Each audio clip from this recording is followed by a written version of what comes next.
Alright, let's get started. It's going to take me a second to kind of adjust audio levels because I'm not sure on the volume of this game compared to my voice, so give me a sec to kind of go through a few things. But it should be easy enough to kind of get a feel for it as we go.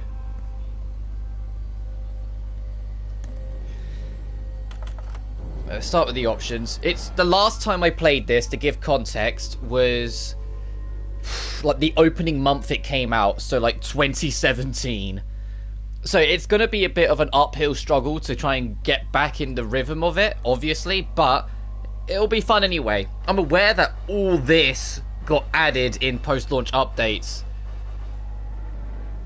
Which also, no, I don't want first-person mode, thanks. I don't know why that was on enabled, that would have been weird. What's on HUD Display? Show, action icons, show, sure. Always have a dot in the center of the screen, nah, I'm good. Reticle, sure. Life and equipment, yeah, sure, I'll leave that on auto. Yeah, there are parts where there's partners. Enemy alertness, that's not going to matter for reasons I'll get to in a second. Interact icons, destination marker, cover marker, text, objectives, item info, collectibles. Sneak mode, oh yeah, I'm leaving letterbox off. There's a trophy for, like, I think, like, finishing the final boss or something in the letterbox mode, which is what it says on the tin. It, because the first game was all in, like, a letterbox mode, like, the top and bottom of the screen was a black box. So in the sequel, they make it so you can have it be like that again if you want, but no. I'm good. This is going to seem weird for people, but I prefer B over A. I just having sprint and sneak on the bumpers I find far more convenient for getting around easier in this game over A. And I like as well when you go to it, it tells you what would be better on toggle and what would be better on hold for going on that. But we'll work that sort of stuff out as we go. For graphics, I'm absolutely going to have film grain turned off. I can unlock the frame rate, but that won't matter because my live stream is at 30, so I just thought, you know what, leave it at 30. I'll leave that on for now, but I might turn that off depending how it is. Let me know if the brightness is alright as well, because I can turn it up. And I've got everything like this, but I can turn the master down to like 80 just to be on the safe side. No, I don't want my controller to make noise, please. I'd rather it all be in-game.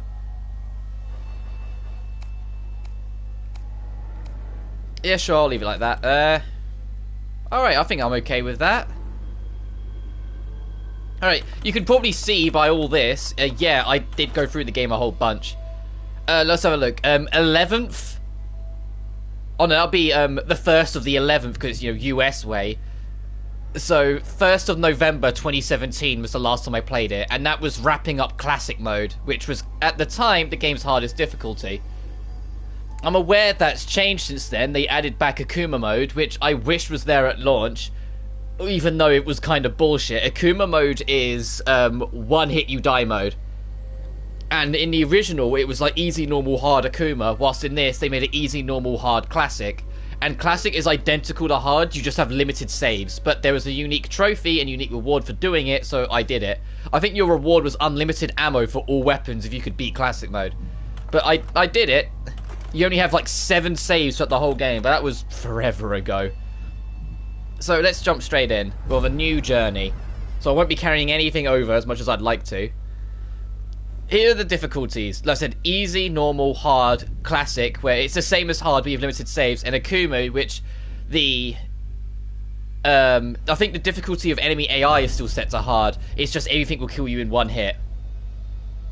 And it says skills that directly prevent you from dying will not work while playing this difficulty. I, for the sake of keeping it interesting, am going to be playing on Nightmare. So let's just crack straight on. So yes, I will be playing on hard mode. Home engulfed in flames. Tragic fire kills child and nanny.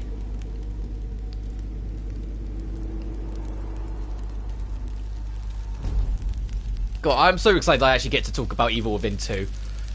Now that we're in a position where I get to talk about this game and why I love it so much. It's not perfect at all. But man, do I wish it did better than it actually did. I think this is a really, really fun game. And it just didn't do that well because the first game was pretty rough.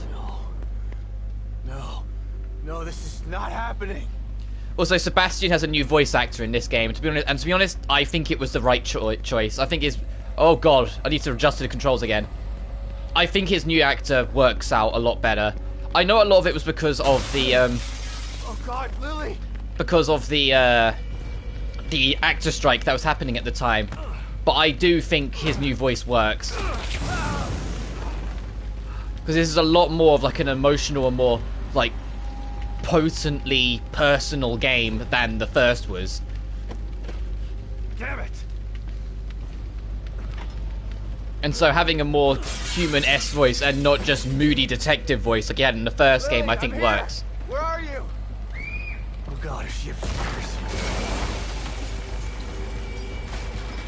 So, first order of business, trying to navigate this chaos. As I try and readjust to the controls. How did this happen?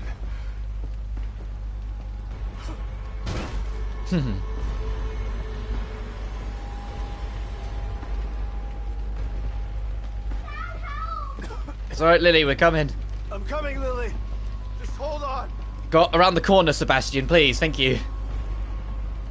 And you might already have a good idea of where this is going. You haven't played it before, but just stick with it.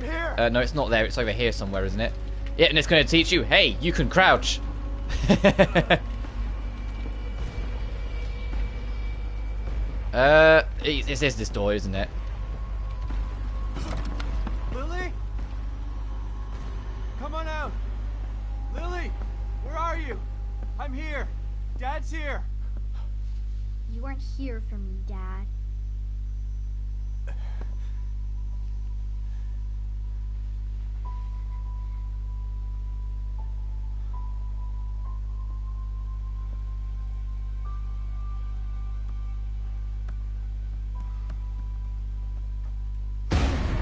No! You didn't save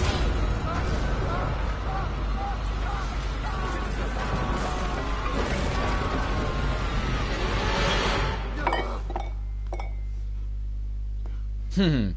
Yeah, although by no means the scariest game out there, it is still a horror game, so there are going to be some disturbing things here, there, and everywhere that you need to adjust to. But yes, that was just an unfortunate nightmare of one Sebastian Castellanos. And here is an old ally from the first game, an old trouble from the first game. Kidman was a traitor working for a secret organization that orchestrated a lot of things that happened in the first game. I've been trying to track you down for 3 years. And you thought you'd find me at the bottom of an empty bottle. Is that it?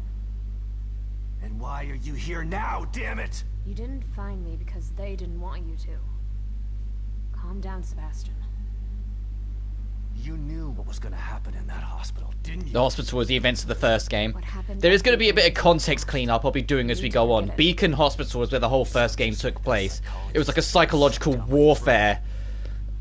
But he didn't have answers. You do. You're gonna tell me.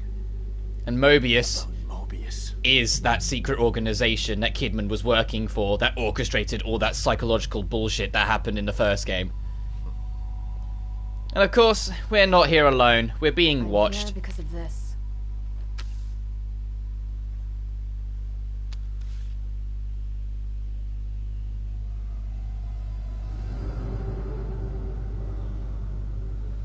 Where did you get this?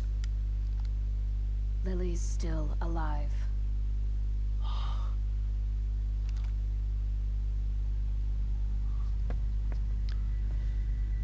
Lily is dead! I read the police report! I was at her funeral! We can rewrite history if we want to. Staging a death is child's play. Why would I come out of the shadows just to lie to you? Lily is alive, and she's with us. But she's in danger. We need you to help save her. Save her? What have you done to her? Get your hands off me!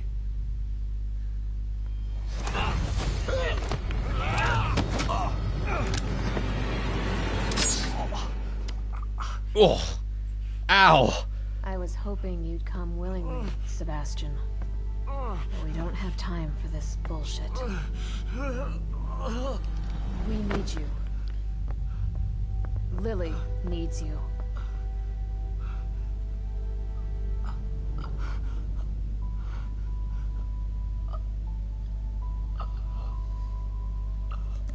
And now you know the stakes of how this game's going to go. The man who thought he lost everything now finds out there's something he can fight for. You're awake. The problem is that to fight for it, he has to work with the enemy. Where are we? You're in Oh, and we're strapped to a goddamn wheelchair. So this is the almighty Mobius, huh? Be careful about what you say. You don't know how powerful they are. Oh, what? How petty they might be as well. So powerful they have to kidnap a washed-up ex-cop to help them. At least your terrible sense of humor is still intact. Enough of this bullshit. Where's Lily? Patience. All your answers are right here. Dun dun dun. This thing is a giant hellscape from the first game. This is how the psychological horror happened. We were injected into this system by one of these pods. You know, sort of similar to Danganronpa 2, I suppose, where we were in pods and we was in like a mental playscape. It's the same sort of idea. With my daughter? But this, instead of it being the twist is that you're in it, is that we're having to willingly enter it to try and save Lily, who might be in here somewhere. Happiness for one is happiness for all. This machine, this miracle, will allow our species to achieve greatness. We needed to start with a mind that was pure and clean enough to support thousands of personalities. The mind of an innocent child.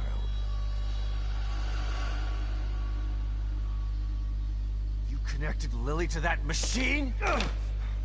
Your daughter is quite special. The most stable core candidate we've ever tested.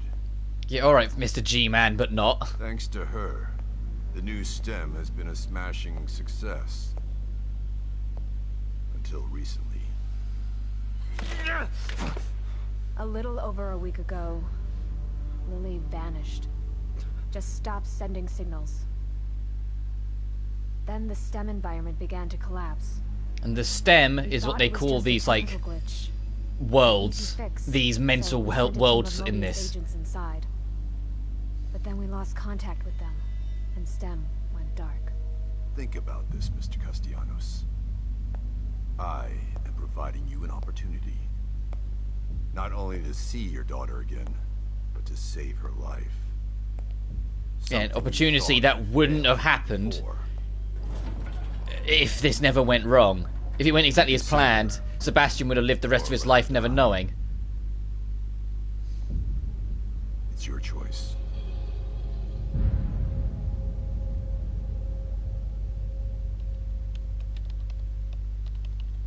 So of course, in we go into these STEM pods, because of course we will. Why wouldn't we? Good luck, Sebastian. And please, try to cooperate with any team members you might find in there. I know you don't trust us, but they have the same goals as you do. Yeah, easier said than done. I'm fine by myself. Just remember to call me the moment you find Lily, so that we can begin the extraction process. I'll be out here for you.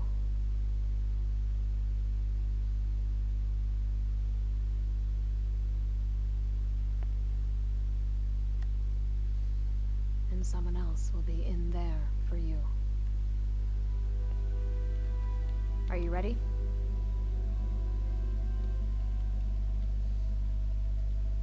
As the G-Man watches on. Be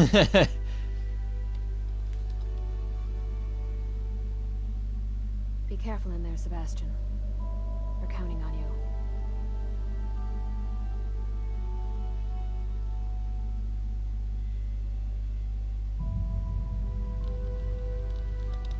Hello there, A. STEM Who is that? entry in Ayumina. Ayuma? 3, 2, I'm sorry if I butchered your name. 1.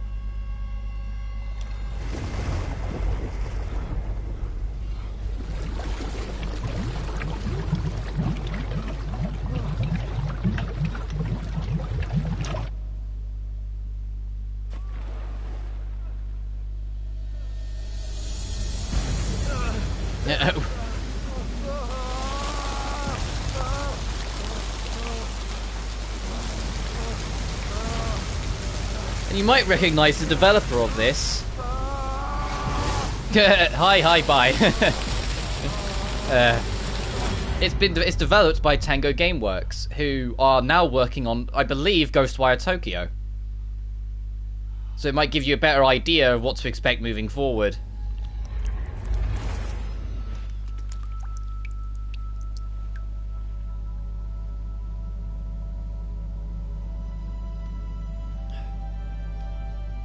This game is very artsy at points. I'll start immediately by saying that.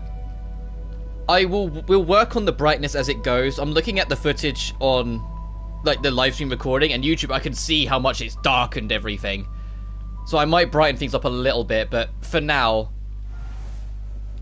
Actually, I can do that right now. Let's go like there, see how that is. Is this... Where am I?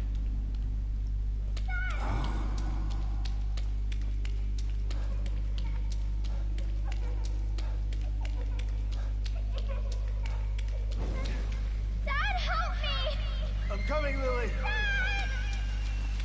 Of course, this is now in the mental network. It can do whatever it wants, and so the psychology side of all the horror and hell begins up pretty quickly. No. I'll never accept it. If you won't help me, I'll find out the truth on my own. What the hell is this place? Detective, we've got a call. Now it gets to kind of recap the first game a little bit, that we went over to the Beacon Mental Hospital. And it even plays music from the first game as well. We went over there, discovered, I believe it was Ruvik, a experiment gone wrong, who had used all the STEM systems to kind of take over everything. And by solving it, we realized that Kidman wasn't our ally, but someone keeping an eye on us throughout this whole STEM stuff.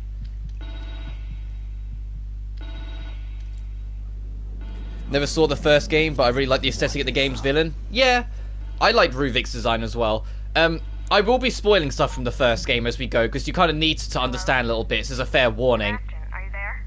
Kidman. What? Snap out of it, Sebastian. You've made it in safely. How are you feeling? Terrible. Like the worst hangover ever. Don't worry. It will pass once your mind has adjusted. You're in an area separate from the main system right now. Yeah, we're in a hub space right now. You can come back to this space quite often to Communication with clean up and just sort out upgrades and all the rest. I said the last time I played this was like a month, like during the opening month of launch. So anything that we added afterwards will be new to me. So I know it said costumes there, but I'll check that out in a second. It was your subconscious that built it. You should ask yourself that question. Let's get down to business. We sent some information into your room. Do you see anything unfamiliar? There are photos of a bunch of Mobius agents here. Your lost team, I assume. That's them. Let us know if you locate any of them. You're our only line of communication into STEM. They're stuck in Union and searching for Lily too. Union? This STEM environment was designed to look and feel like a small town called Union. Great. So your experts need rescuing too, huh? If anyone can do it, it's you. Oh, how reassuring. Vote of confidence, but I'm only here to find Lily. There's more info there. You should check it out before you go. Yeah, we're going to have a bit of a side objective throughout all of this as we now enter Chapter 2. William Baker, Miles Harrison, Liam O'Neill, Julian Sykes, and Yukiko Hoffman. Firstly, I want to check these costumes. Professional. Alright, so reminiscent of the first. Ooh, classic was kind of clean.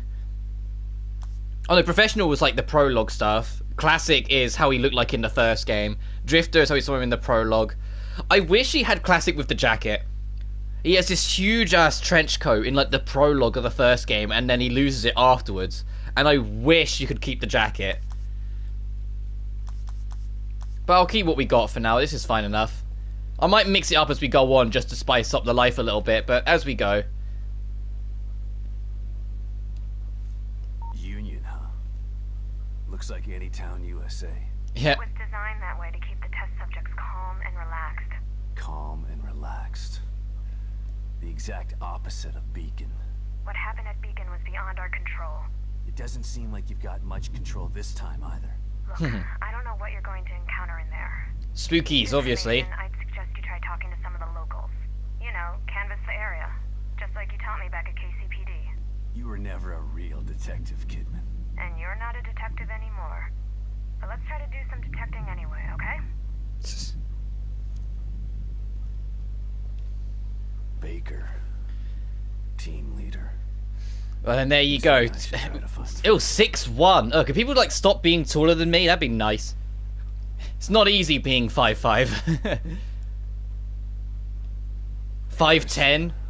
Combat specialist, huh? Combat specialist. Well, hopefully he's still alive.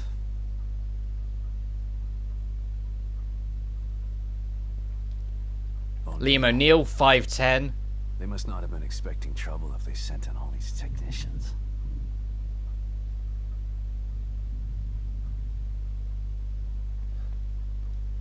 Sykes. Oh, he's a little bit closer to my height. We're getting there. But at least he has some small arms training. And then finally, when the game lets me have control... What was that about? The game just took control of me for a second there. The only person smaller than me by an inch. Yukiko Hoffman. This one could be cagey.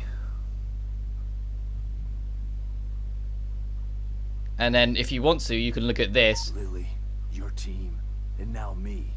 We're all stuck inside STEM. I still don't understand why you can't just take them all out of their pods and wake them up. It doesn't work that way. Without a core, we're totally locked out of the system. To forcibly remove anyone from STEM at this point would kill them and leave their consciousness trapped inside there. Great. Mobius has got some stellar backup plans. Stating the obvious. You don't have to be taller than 5 foot to bust some kneecaps. I appreciate the sentiment. I appreciate the sentiment. I'm a cozy. I say that as much as I make jokes. I am cozy being 5'5". I don't need to be the tallest around. I'm the right height. I feel at least for the people around me. Anyway, let's head out. Actually, start getting weaponries and dealing with nasties.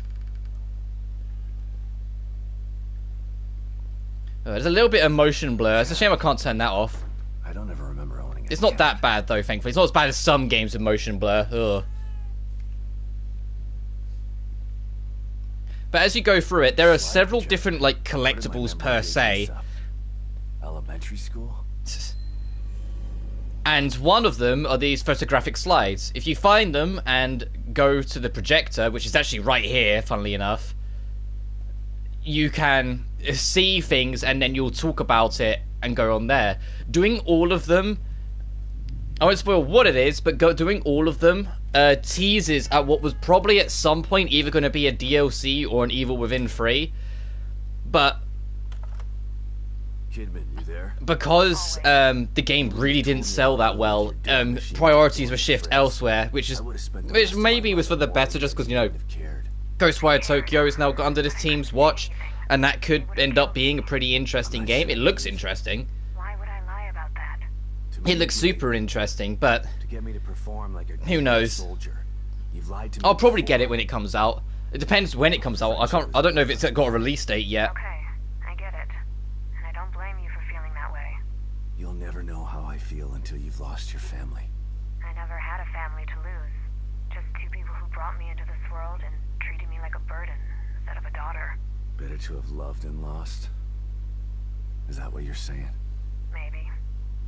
At least you had people who cared about you. Point taken. You see, it's not like there's like 50 million collectibles sort of thing, like a big Ubisoft open world game, which I appreciate. But there is enough of a number of them that you need to look out for them. Every now and then you can find these green gel, which is like raw experience bottled. A mirror. Just like Beacon. And just like Beacon, your way of kind of warping around is through cracked mirrors. It's also how you're going to be getting back every now and then. And this is how you'll be saving. If you're playing in classic mode, don't save here. Oh, if I remember, I'll explain what all the points, because there's 7 saves you get in classic mode. Now, I'll save in slot 3. These 2 I can leave as is. You get, I think it's set 7 saves, so you have to carry throughout the whole game. If you can, go all the way until after the first like open area section of the game. To the looking glass.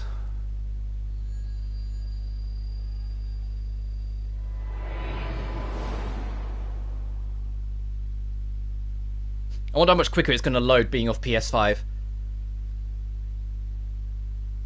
That was. I don't know if there was too much of a difference really. I can't remember how quick it used to load in the PS4 version, but it did feel quicker. Oh no. Lily, what's wrong?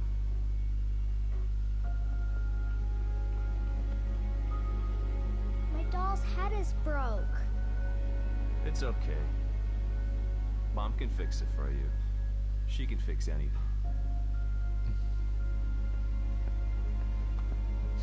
God, you know what this actually kind of reminds me of? I know it came way later because it only came out like last year, but I'm getting like huge Resident Evil Village vibes now. I'm just sitting there like a happy life with the daughter and the wife. Nothing could possibly go wrong, and then it goes wrong. What's wrong? Are you all right? I've got a wonderful family.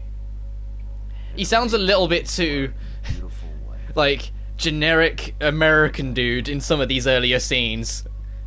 Like, I've got the perfect family. Nothing could possibly go wrong. You've been working too hard. It's making you delirious. Are you sure you're not coming down with something?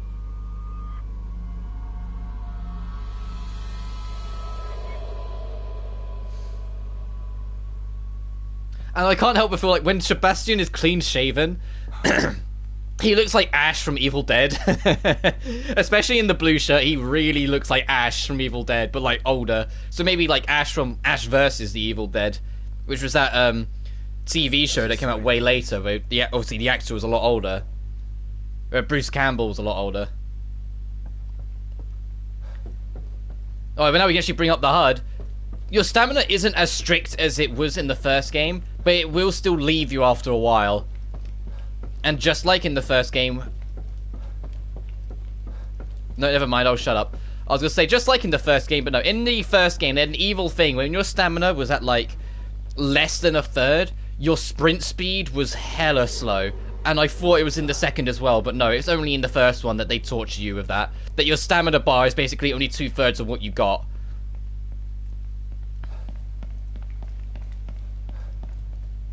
It's going to take a minute for me to adjust to the control scheme again, but I'll get there.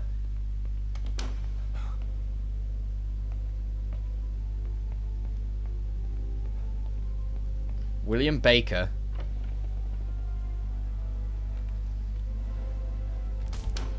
And yeah, I'm using Type 2 controls. If you're using Type A, it'll be circle button. But for me, I think circle is taking cover, so yeah. And then now we're in actual, like, gameplay with darkened environments, I can look back on the stream and see how we're doing brightness-wise, whether I need to turn it up more, whether we're okay. The hell?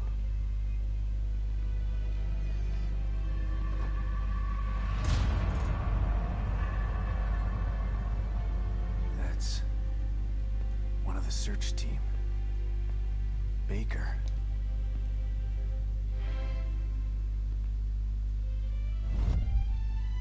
Yeah, he's snapshotted in time, it almost seems like, from the moment of death. Whoa. Someone's having fun in here.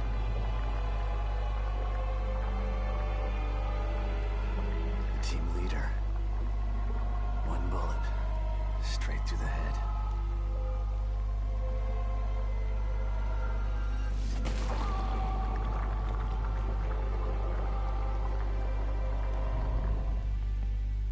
I like how the music is only really playing in that bubble, so you can kind of hear it outside of it, but not properly. Even though it's actually playing over here, it's permeated inside the bubble.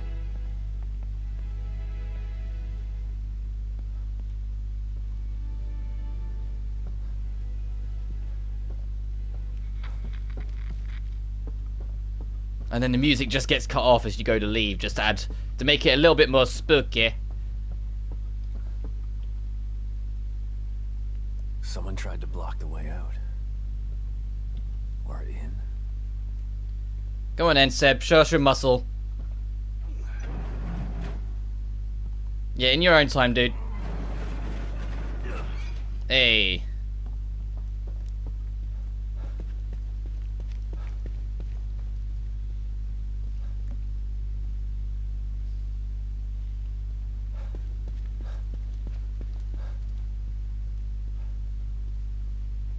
We have, I'd say puzzle, but that's not the right way to put it. It's more like we're just going to be here for a minute doing a couple laps, picking up things. They don't let you have a gun and go explore freely straight away. They want you to kind of get a feel for everything. Shit. Who was that?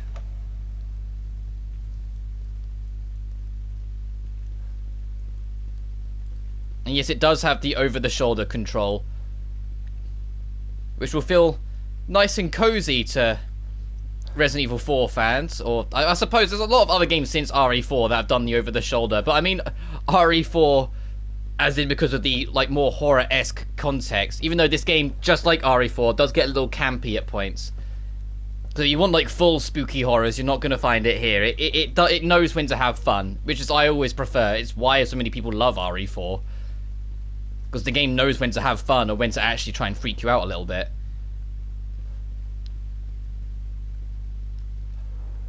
Trying to remember where this goes to, because I know you can keep going up, but I don't think we can do anything here now. No, not yet.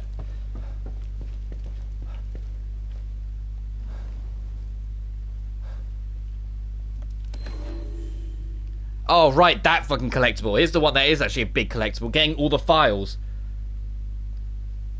I can tell you right now, I'm not going to be getting all the files, because I cannot remember where they all are.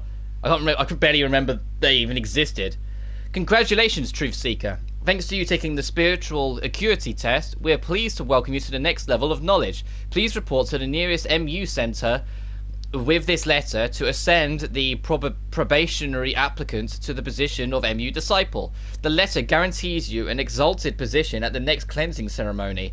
Handwritten on the back is lies all lies.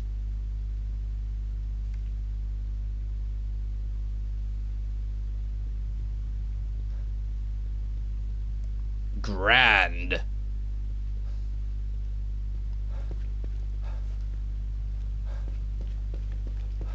As I say, we don't actually have anything on our weapon wheel yet. We've just got fist. We can give fisticuffs if anyone needs it.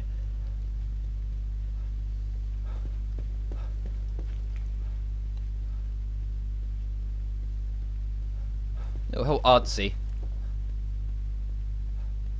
Now everything reminds me of oh, what is it? Twin Peaks. Which, to be fair, was an inspiration for the first game, so it makes sense in that idea that they would feel a little Twin Peaky in points. But I think now we're going to be introduced to the first sneaking around section. Yeah. If you get caught by this psycho here, you will just die. You need to be evasive of him for now, because we have no weapon. What was that? Shit. Circle to enter and exit cover. You can move alongside it with the left stick. And things like this will pop up from time to time.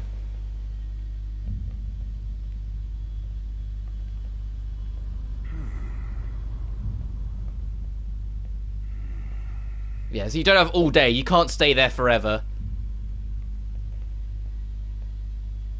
If you wait, though, he will leave the room outright. But yeah, if you're caught there, he will just insta-kill you. What was that?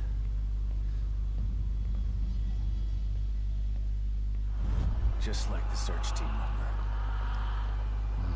Well, that's two dead of the people we were trying to find, and narrowly avoiding the first villain of the week. Oh, jeez, you think he's a photographer? I gotta find a way out of here. Yeah, we need to get out of here. We need a weapon, and then we can stop worrying about fighting back. And you see, now we loop back to the first section, and things are a little bit more weird. A little bit more kooky, a little bit more messed up. And over here's this real creepy eye.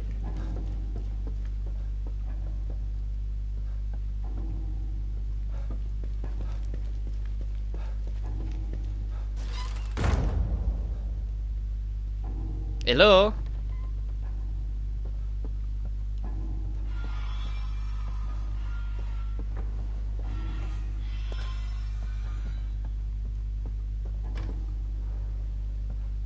Oh wait, what's this? Oh, look at his photograph. Photograph of another murder victim. This is a Mobius uniform, well lit and in focus. It looks like a gun was used to shoot him in the head. Hey Rob, just found your channel, new subscriber. Well, welcome, dude. I plan to do more and more live streams as we go and get more into the rhythm of it. Just for playing different things. It won't always be horror. I know that's kind of been my go-to-esque, if you want to count Danganronpa as well.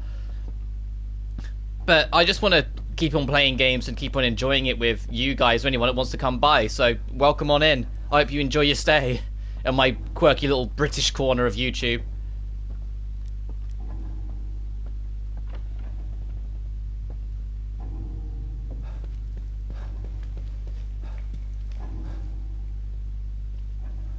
It's fun coming back to this game after not playing it for like 4 years.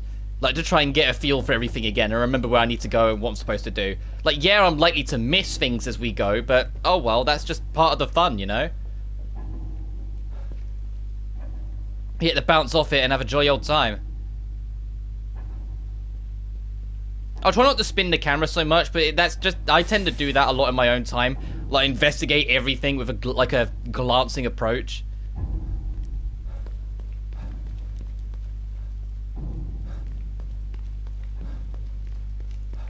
So as far as I'm aware, you can't be caught here, so feel free to sprint on through.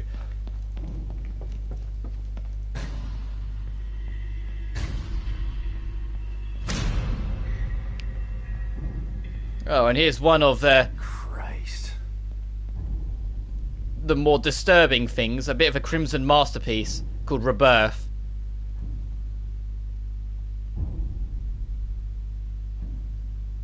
All their heads are flowers. And of course, you can step into the bubble. This was a moment captured in time almost, so this was actually all set up and then the camera clicked. I'd love to stick around, but got work later. Glad to found the channel, like your vibe. Hope to see more streams despite time zone difference. Well, I appreciate you coming round, and yeah, I want it to just kind of be cozy and chill, so I appreciate that it's at least appreciated by you guys, you know? But best of luck with work, and you know, stay safe out there and everything. I'll see you whenever you next pop up.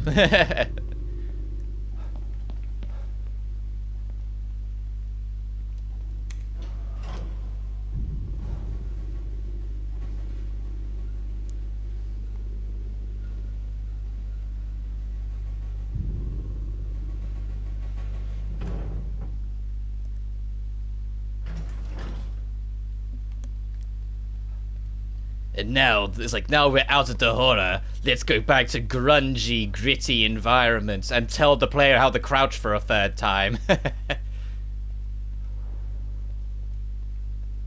Oh.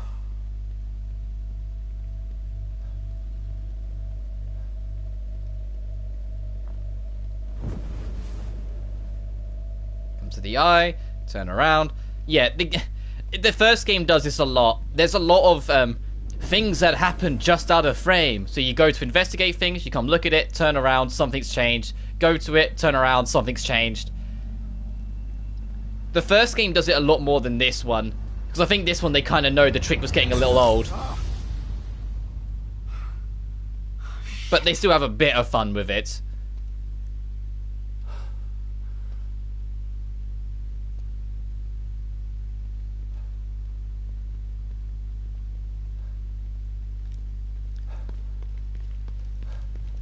But we are nearly done with this section, as we get to see our own mugshot for a second. What the hell?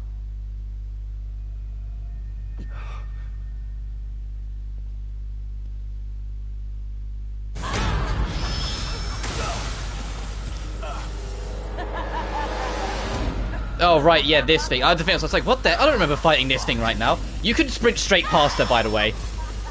You don't need to, like, run away or anything. You can literally just kind of run straight at the thing and pass, and you'll be fine.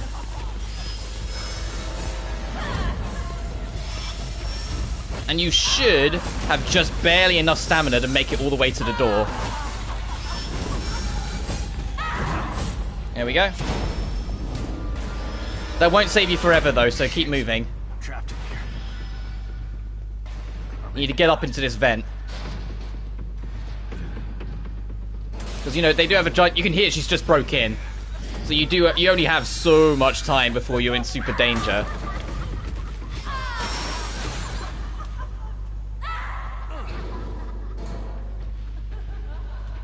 God damn it. What the hell is that thing? Oh, that thing is going to be something we'll be worrying about a lot more later.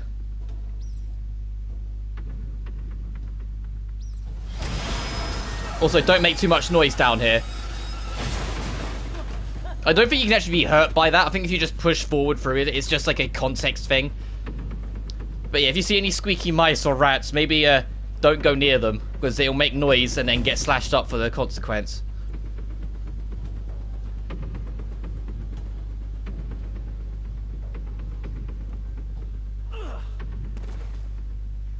Oh, I don't hear it.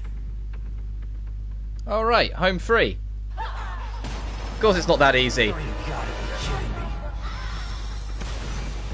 To be fair, that thing is nowhere near as terrifying as the creepy laughing lady villain of the first game. The one in the first game was terrifying. I can't remember what it was called, but it was like there was like this like feminine-esque. Oh, we gotta yank the knife out. This feminine-esque creature that was in the first game that you had to run away from a while and then later on fight as a boss. But because, you know, as I keep on mentioning, the first game is super clunky, all the boss ever tried to do was grab you, and if it grabbed you, it was an instant kill. Alright. What the fuck? And it made the fight extremely frustrating after a while, because like the actual boss fight arena was super tight. And when you actually killed it, you didn't kill it, you fought it like 3 or 4 times. And each time was super like stressful, because it only needed to grab you once and that was it, that you were just done for. But automatic health regeneration, when your health's in critical, it will automatically go up to a set point, but no further. If you're doing the no damage run, or you're doing Akuma mode, that really doesn't matter, because you'll see one tap will kill you anyway. But the game will also introduce you to actual medical syringes and how you heal. You have to bring it up in your menu first. You can shortcut it. I won't, because I'd rather shortcut guns, and then you just use it and you can heal. Actually, I probably should, at least for now, shortcut it on something. Since I am playing on hard, I'm going to get fucked up a lot. I already know.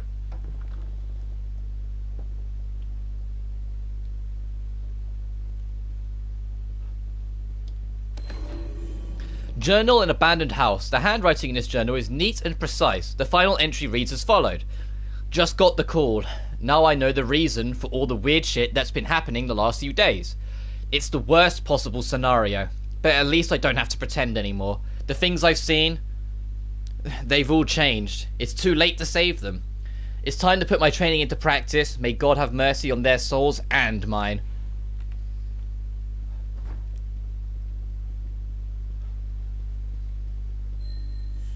File's been added. Oh yeah, you can press this and you can bring up your map to see where you've been and where you can go. You can see what your missions are, because you will be side questing and whatnot. Kind of gives away we're getting a crossbow in this game, but we'll get to that later. You can go back through old files if you want. Residual memories we'll get to later. That's another collectible. The slides. And your actual in-game stats. Anyway.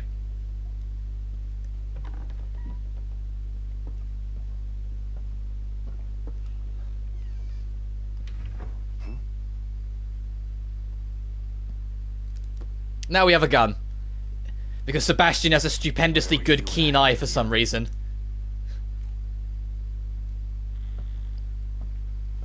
And now we're in Union. Well, on the outskirts of Union, to be more precise. We'll be going into the actual, heart of the town momentarily. Lily, I hope you're here. This photo.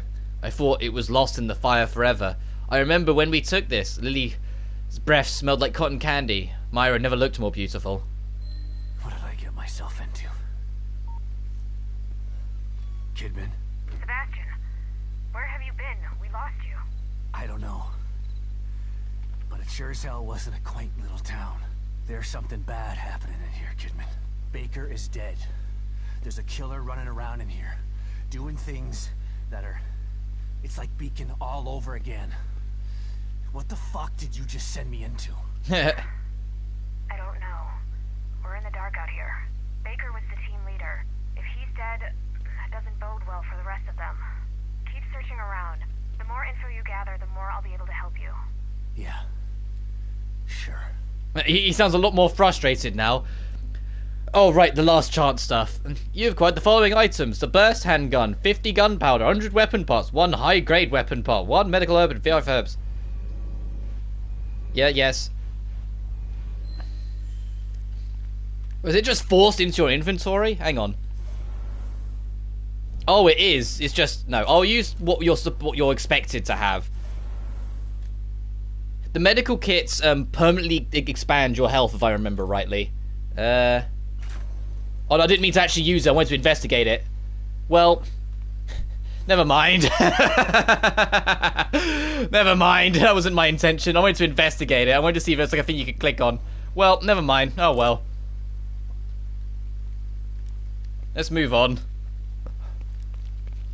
We have our gun. We have only 6 shots, so make them count for now. And yeah, I think that's a fine enough quick select.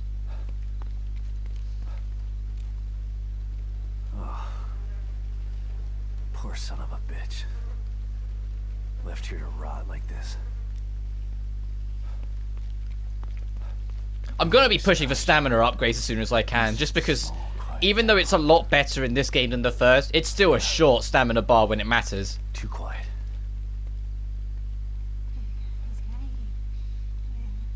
Hello? Hey! She had to have heard me. Better check it out. Might not be your wisest choice, Sebastian.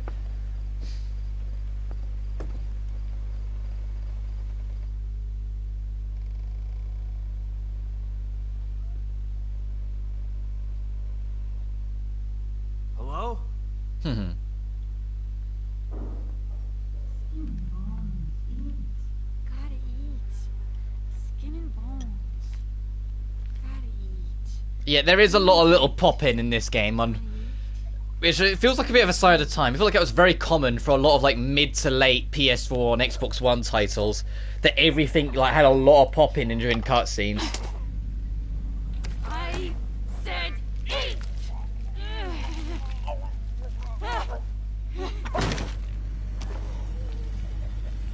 There. Ew. I'm doing my best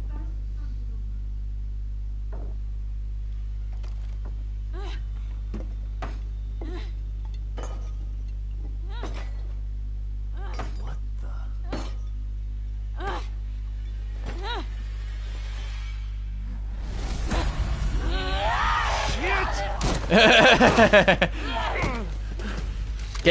Sebastian, not got a good start. We've only just begun. You've already dropped your gun.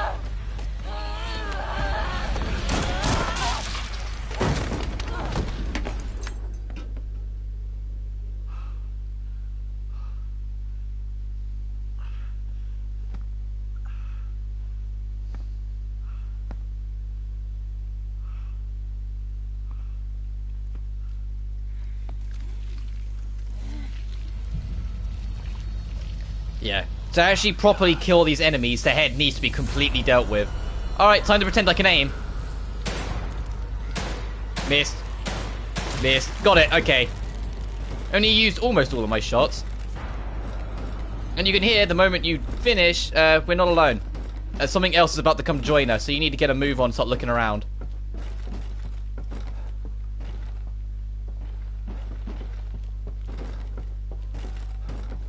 It is going to break in very soon.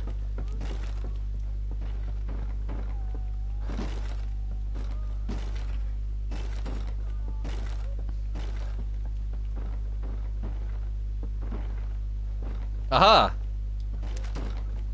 Now I've got to remember what button is reload again. Square, got it. Right, now we can go deal with the door menace.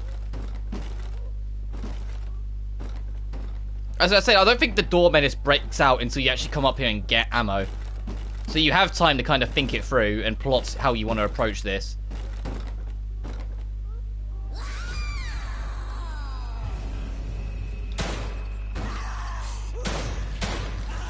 Uh-oh. So I'm probably going to die a bunch playing on hard and starting to adjust, but it'll be a fun journey to try and figure it out.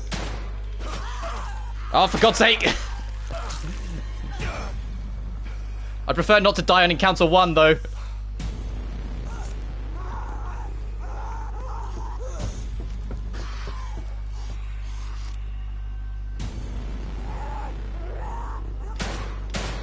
Well, see ya, bitch.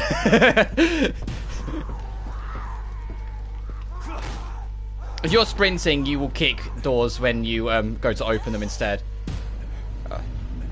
Oh, she'll probably give up eventually, won't she? Yeah, she's not interested in pursuing. Okay, let's move on.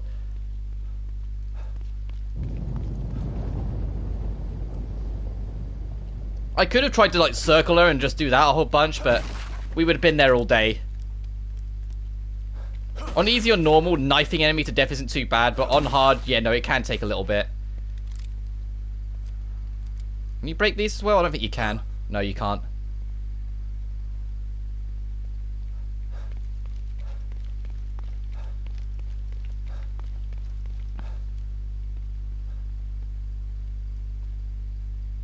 Oh yeah, you can climb on top of vehicles if you want that, better standing as you go.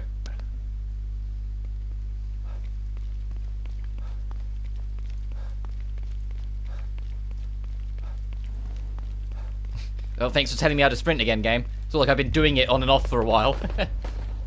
What now? To be fair, I complain, but it's easy enough to turn off tutorials, so I could just go do that in a bit if it keeps on going on. But for now, I'll leave it on. Whilst I get back familiar with everything.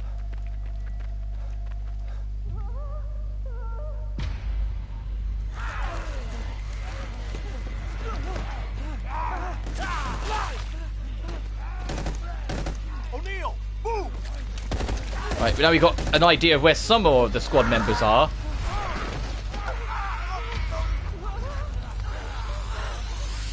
Nice one, O'Neill.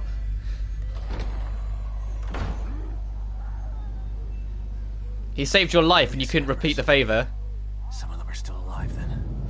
Damn. But those things are everywhere. Need to get in there and squeeze that guy for info. Yeah, when you're in stealth mode, if you're behind an enemy, you can stealth kill them with the X button. You can also bring up the map, as the game tells you again, so you can say, hey, you need to get to this safe house. Additionally, if you find foliage, yes, you can hide in it. It says when your body changes colour, like this, it means you're now counted as hidden. Additionally, you can throw objects to make noises and whatnot.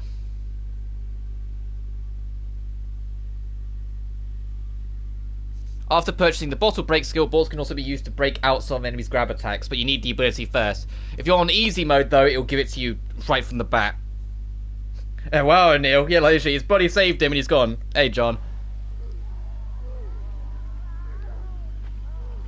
But you gotta be wary because this is hard mode, so there are a couple more lingerers around. So, to be fair, if you handle it right, you can throw a ball in like that general direction, and only the one at the door is the one you need to worry about, but it can be a little awkward to get precise, so I'm just going to try and sneak up and get this one and make the pattern you're expected to make.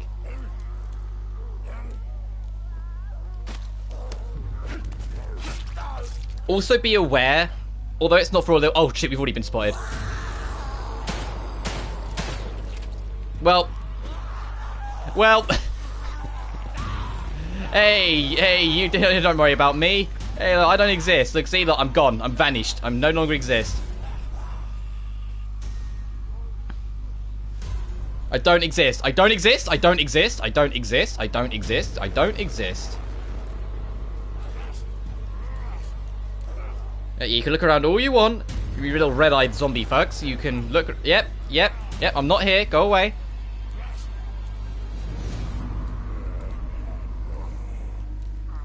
Thank you.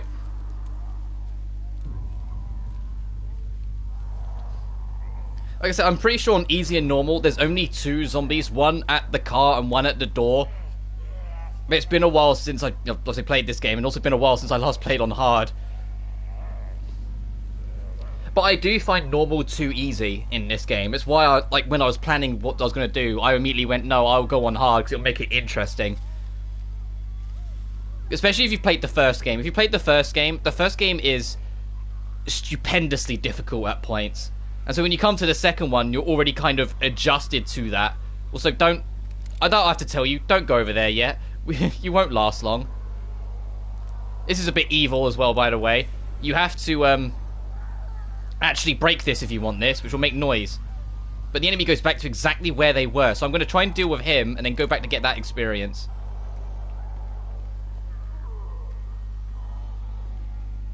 Yeah, you stay around there. Don't randomly turn around and spot me. That'd be nice.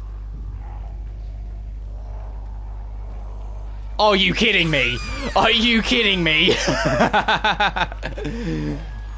Give me this. Come on.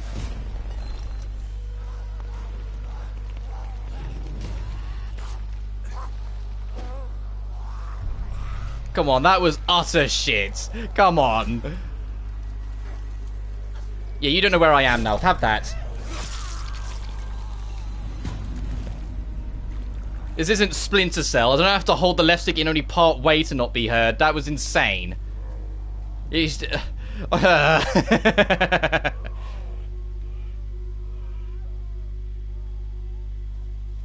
at least we're making progress. It might be slow progress, but we're making progress. Oh, also, John, while you're in chat, I put it in the pinned one, and I did an update video. But yeah, I'm going to do case-by-case breakdowns for Danganronpa V3. As of right now, I am literally just about to start the class trial for the second case. I'm aware of the victim, and I've reacted to that. And what I've done is just make notes as I play when I was going through V3, of like, when it came to the 3 times, who I hung with and what I learned. Like, what I thought towards certain scenes as the game went on. Like, I'll tell you right now, I'm a little critical on the bit with Gonta, where he's so easily tricked by Kokichi, and it all dragged into like the bug meet and greet, and it turns into a giant time waste. I know it's kind of there to give a lot of people alibis, but it still was a bit like, okay, seriously? Well, I know Gonta's not supposed to be the sharpest tool in the shed, but it's kind of frustrating how easily tricked he can be.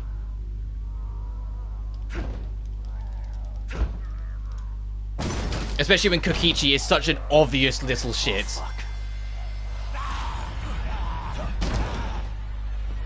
When I say that, I think Kokichi's like the only character I straight up don't like in V3 right now.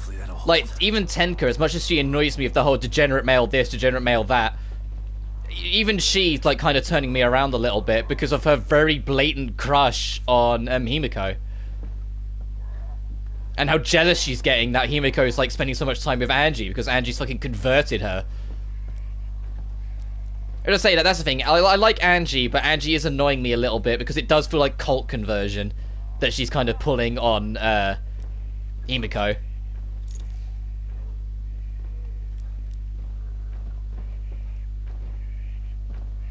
And it's also weird. Hopefully, like, maybe you guys will understand. It's weird playing V3 and not playing it live. It's weird playing a Danganronpa, going through the story, discovering things for myself, and it not being live. And it's just me playing it. I mean, yeah, it worked out, because when I unlocked the casino, I spent way too much time in there. Don't come any closer! Whee! Okay, calm down. Don't shoot.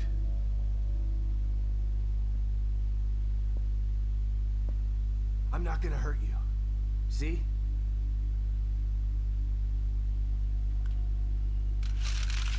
Also, I also want to point out, O'Neill, you had a gun the whole time, and you still didn't save the person who saved your neck, you little... Mobius. You might not be one of those things, but that doesn't mean you're on my side. You're right. I don't work for Mobius, but I was sent here by them. Have you seen what those things out there? What they can do? Yeah, I have. Lucky for you, your partner was willing to sacrifice himself so you could escape. He wasn't my partner. He was just a member of Union security detail. Yeah, and now he's dead, and you didn't help him. It was his job, and my job is to solve a hardware issue. Dying inside here is above my pay grade. I'm not a soldier. I'm just a technician. I know. Because if you were a soldier... Stop, or I'll shoot! No!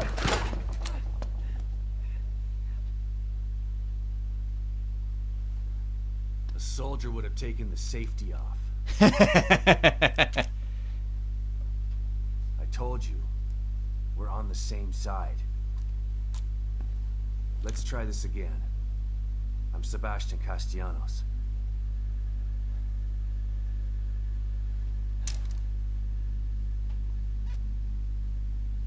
I'm O'Neill. Liam O'Neill. So you're not Mobius, but they sent you in here? Why? And now something that is a bit of a subject of the time, and it's a shame that this game does it too. Just like you are. When you're not in cutscenes, the static conversations are little effort lip movements, and you just get dialogue. Can't extract you. Not until Lily is found. Who's Lily? Look, everyone is stuck in here until the core is located. Can you help me out? If you're asking me to go out there with you, you can forget about it. This is a safe house, so I'm staying safe. Got me? I may have a lead on the core. I detected some signals nearby that resonated the core's frequency. We were trying to track them when we got attacked. Here, listen to this. It sounds like a little girl, right? Quiet.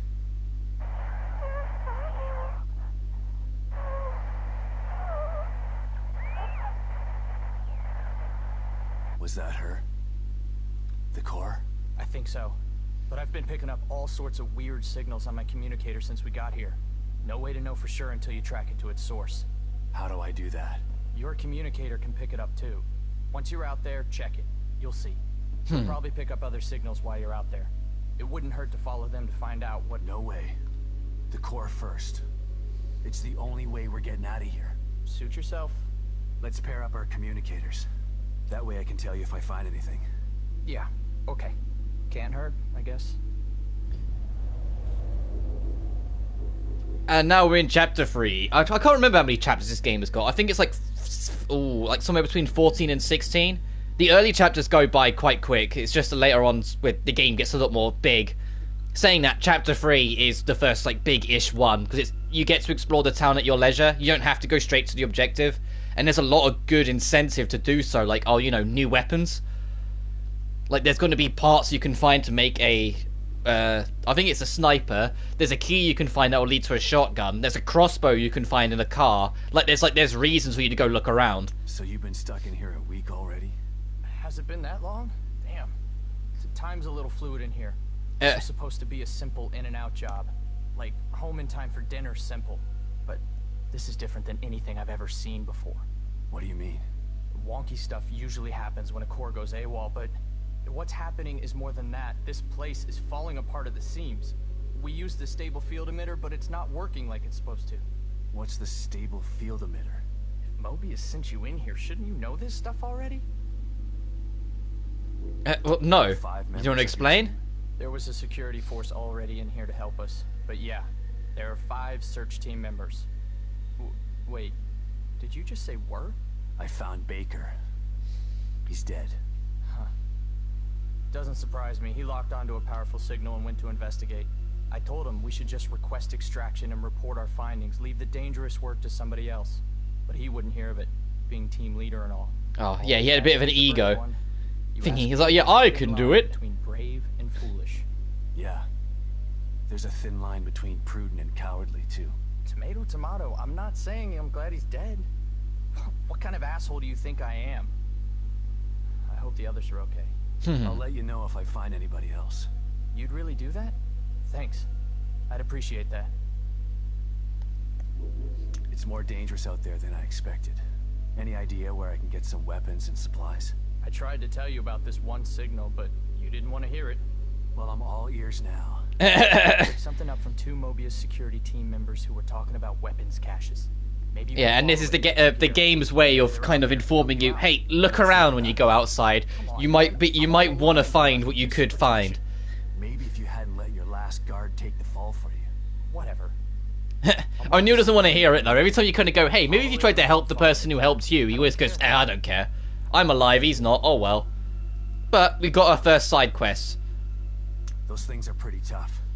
It takes a lot. Like I said, I'll try and do everything as we go. It's just entirely down to memory. Not in here, but Like, there are things I remember. Like, I know there's a ghostly side quest here, like a supernatural one. And that one's fun to do, because if you do it, you get a revolver at the end of it. That's pretty strong. But that one is like, you start it now, but then you don't continue it until like chapter 7, and then you don't continue it again until like chapter 12. So you have to like remember where it is and where to go like 3 times in a row. But be careful. There are a lot of those things hanging around it.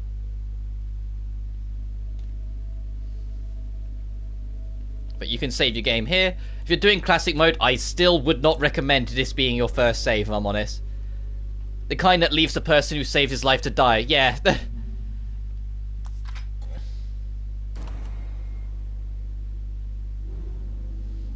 Yeah, that dude didn't have to save you, O'Neill, you little fucking... If I had bullets... But over here are coffee makers, which will restore you to full health when you drink them. But you can't just use them whenever you want. You can see like the green bars. When you use it, it will spend some of it, and... I think it does come back, but it's like a very slow charge. Takes the edge off. Yeah. Yeah, it's red now, and that'll very, very slowly start working its way back up and filling up. But there's some gunpowder and some bullets. Oh, right, we can talk about workbenches now. We've been picking up all these things because, yes, just like most fucking games nowadays, there is a crafting system in this. You can either do raw crafting or weapon upgrades. With the raw crafting, at least for right now, you can make... with your herbs, syringes and medical kits, or bullets. I will make some bullets. There. Just to give us a bit more leeway. And now this is how this works. Ammo cap. You can see that like things will burn off in different directions. Like you can get a critical chance upgrade later on down here. But to get past these bridges here, you need high grade weapon parts, which if you got like the pre-order DLC, which I have, but I'm going to try and steer away from using it to make it more fair, you can break these so you can go through further into the upgrade path. That I want. Aiming movement speed, that'll be nice. Move a bit quicker whilst holding the gun. Let me get you. Oh, I need 40 more parts. I can't get that yet, then. Need 10 more for you. Not yet. I'll get you as well, so I can waste my bullets quicker. And I'll call that a day on that one. I'll make one more of you, just give me more leeway, and then call that a day. Select the field crafting icon from your arsenal to craft items without using a workbench. Field crafting consumes more resources than the workbench, and you can't upgrade weapons. So it's just if you're like running out of medical stuff and you've got the supplies to burn, you can kind of rip it out and be like, yeah, let me make something. Like, wait, boss fight, let me just... you know? Alright, I've actually still got these bottles. I should probably actually, yeah, do that, because they are kind of helpful.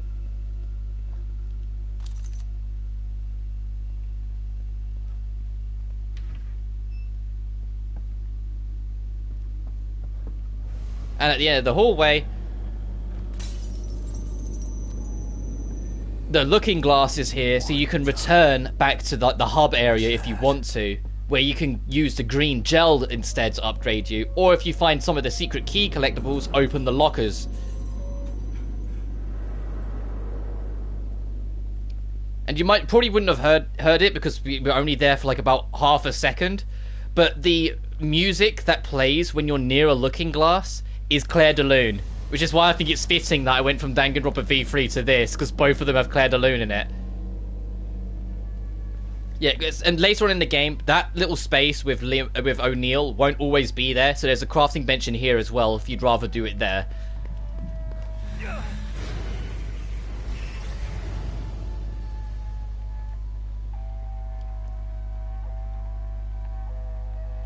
But you can kind of hear Claire de Lune all staticky in the background.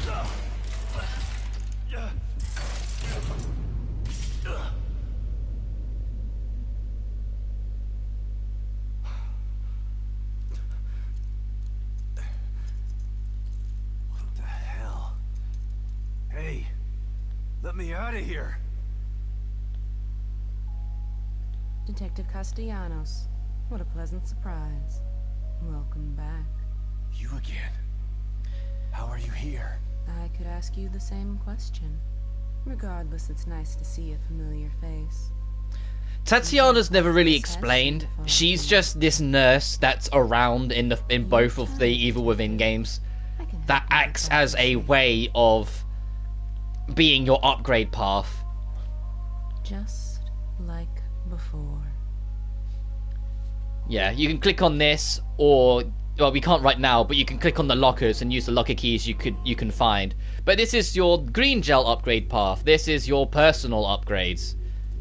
There's combat, health, athleticism, recovery, and stealth. Let's have a look at what we got. Footsteps produce less noise, making enemies slower to investigate. Faster while crouched, faster while crouched.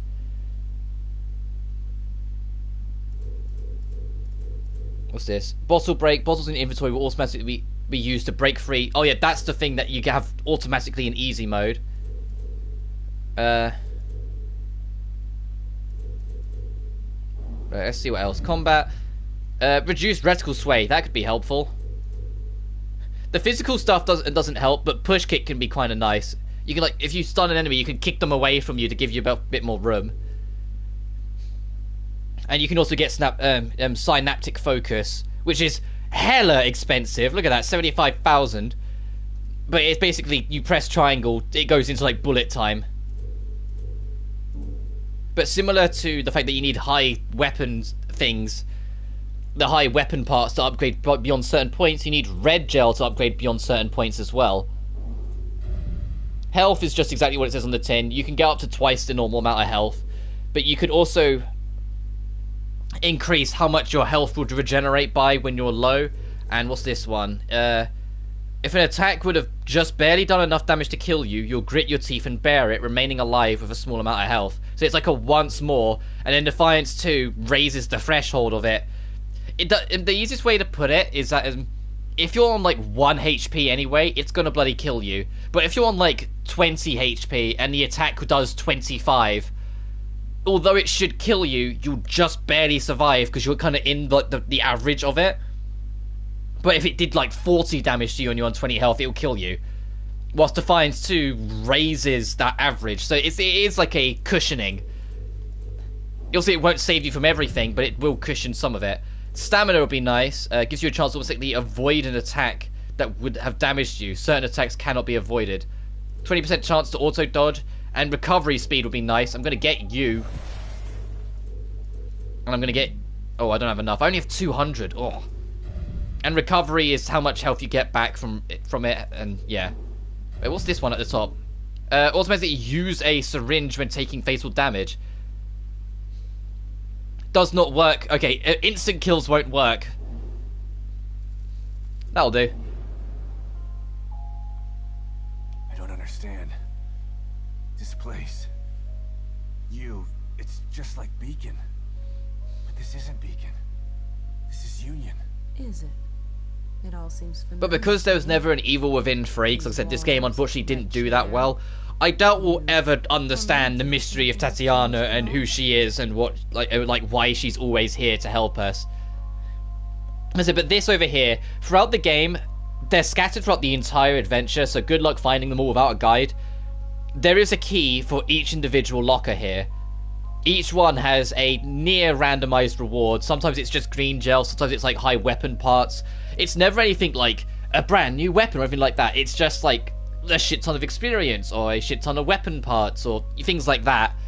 Or a lot of ammo. So there is reason to try and do it, but it's not like great game changing if you don't get that many, you know?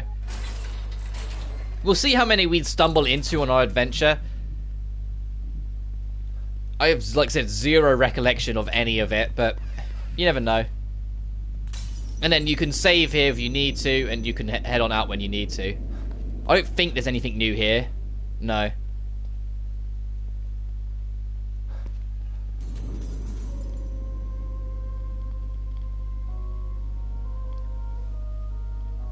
It's always nice to listen to Claire de Lune. And not bloody cry. Oh, that's the other thing I talk about with V3. The amount of times in Chapter 2 Kaede gets brought up again, and I'm just like, please, my heart can't take it.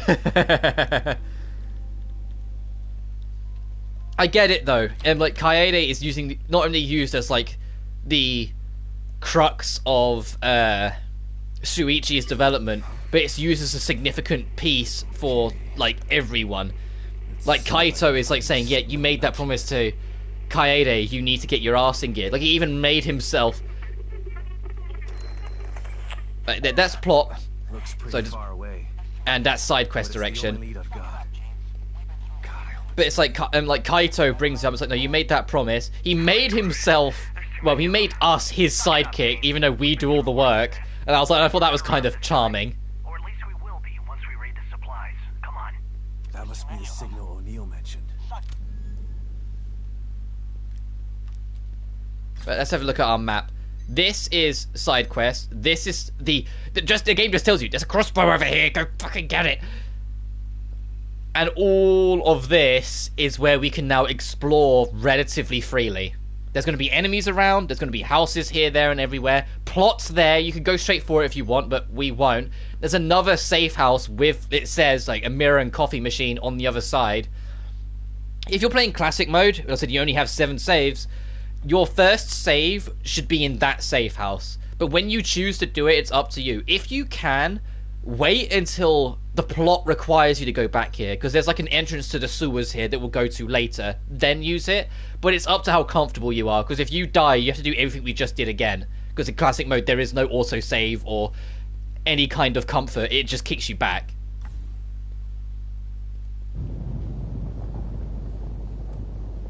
But your first order of business, other than checking the buildings around you, because you can check almost every single building in this area, your first order of business should be the church dead opposite for the free experience you can find on the table and whatnot.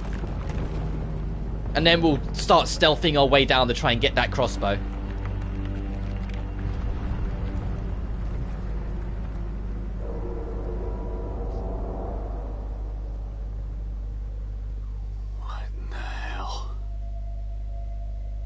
Keeps breaking apart like this, there won't be any union to search.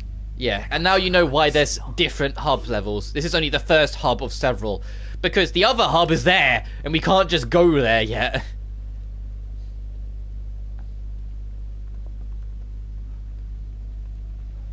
Be wary of birds as well. If you've played Left 4 Dead, you already kind of know what I'm going to get at. But as a general rule, if you can avoid making noise and attracting more attention, the better. Problem is, you can see there's stuff glowing in there, so we kind of need to alert them a little bit. So investigate a little first and see if there's anything of interest. One of them got a little disgruntled, but not enough. Ooh, your head phased through a little there. But you see, there is a guy around, so if we go in and just charge in, we will get taken out immediately.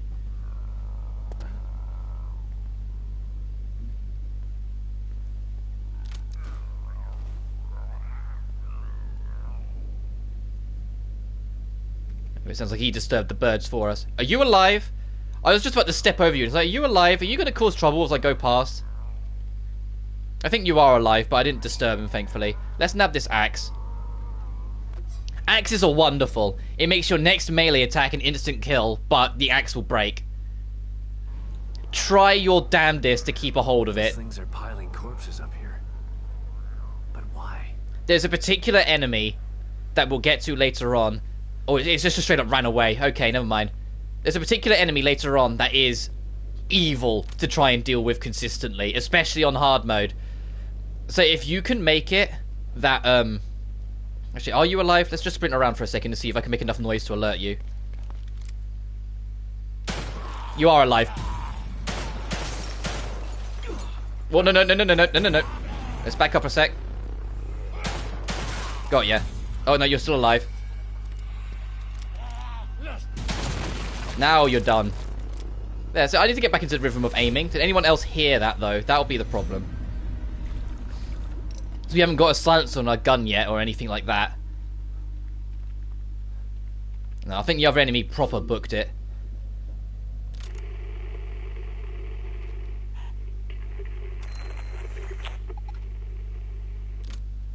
Anytime you see that little flash on screen, it means there's something new for you to find on your like, objective marker. Please forgive me for what I've done. Please forgive me for what I've done. Please forgive me. Oh my God. Please. I know I've sinned, but not this. Please. I won't sin again. Please forgive me. I'm sorry. Please. You're just having a little nap. Alright, well, I had to check. You could have been a threat later.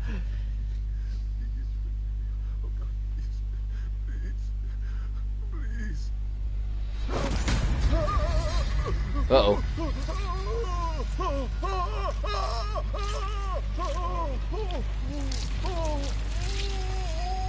Ugh.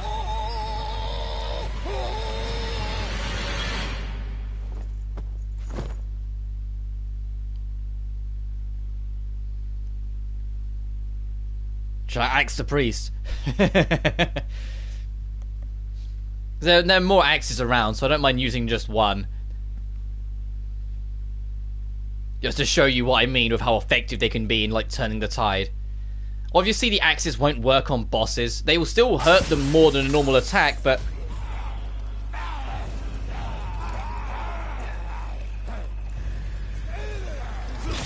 There you go.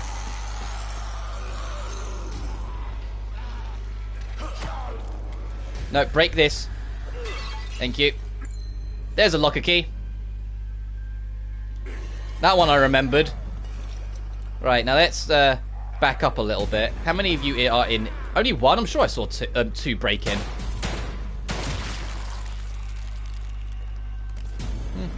Oh well. Unless I caught two of them on the swing. Uh-oh. I don't exist. Jiggy saw me.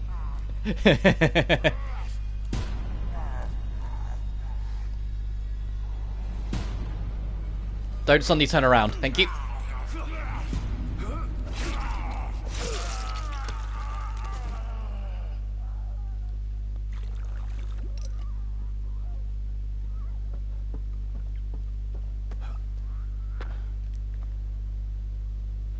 Right. There's something there. Yeah, there's something eating away over there. Let's try and see if we can clean up a little bit.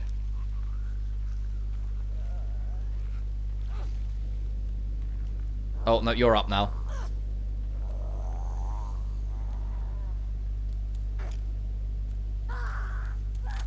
Turn around. Hey, go over there. Well...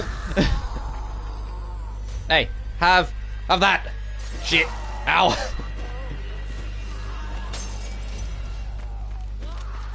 Only have 3 bullets,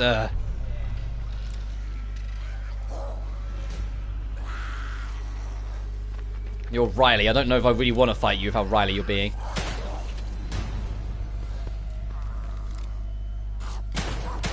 Well.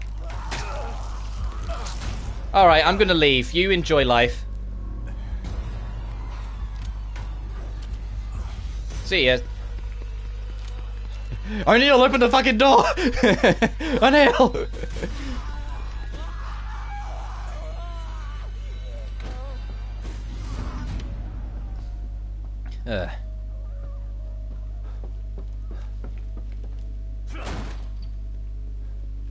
You useless.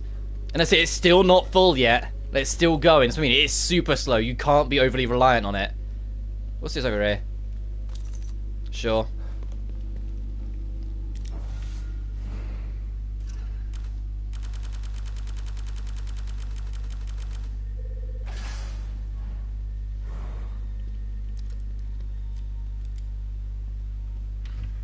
Alright, have you gone away yet? Not that you can really see.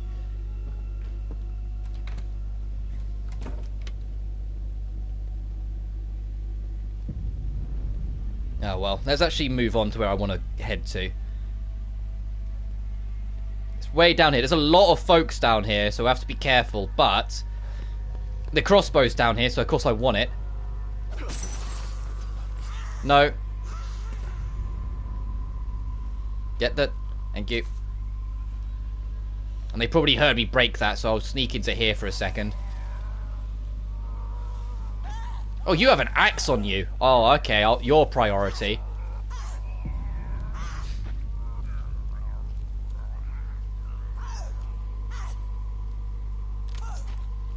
Hey, look over there.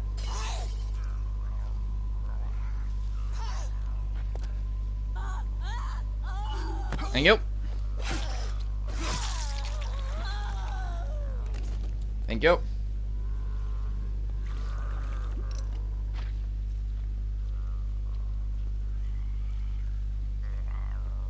Gotta stay quiet. Yeah, thanks for saying that, Seb. I feel like he only lifted his head the moment you spoke.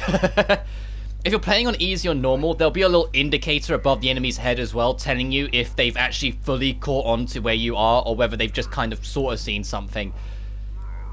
It'll be like a little eye icon that'll expand, and then when it's like fully open, then they've seen you. So even when they're looking straight at you, you can kind of get away for a second, because they're blind bastards. Yeah, you go back to munching on bodies. And I will try and circle around a bit more.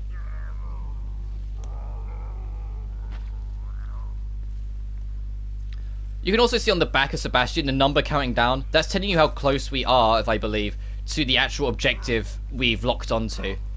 Or I think it's to the main objective at least.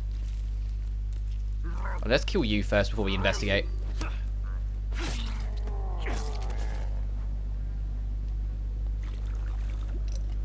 Kind of like Skyrim. I haven't played Skyrim, if I'm honest. And that might seem a strange one to you, but the last Elder Scrolls game I actually got into was bloody Morrowind. But I'm guessing like it is then, with the eyes. Also, the axe won't break if you use it on boxes. It's only if you use it on enemies. So have at it. A fuse. It can be used at a junction box. Cannot be used to repair. This component can be used for crafting. Alright, we'll worry about that later. Can I jump this fence? No, I can't.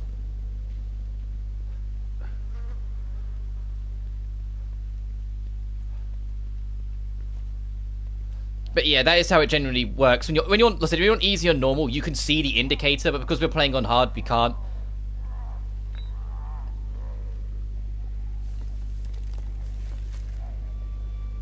Well, that was like red gel. No, it was gunpowder, never mind. The crossbow is like over there. Like we can actually lock onto it. It's like there. It's just we have to try and sneak past all this to get to it. I wish you could stealth run. Yeah, we've been spotted. Let's back up for a second. You see, like, he didn't completely see us, but he saw something, so he's coming over to investigate now. If I can lure a couple away and clean up, that would probably be for the better, give me more of a chance. But I don't think he came all the way over, did he? No, he didn't. Ah.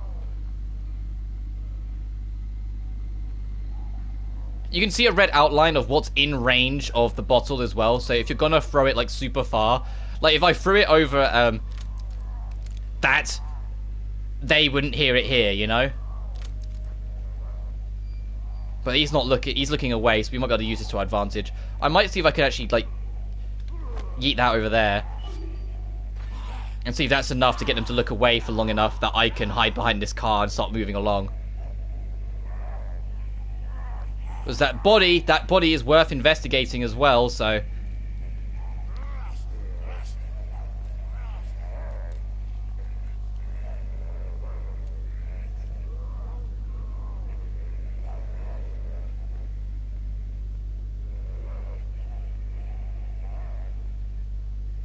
I think we're in the clear.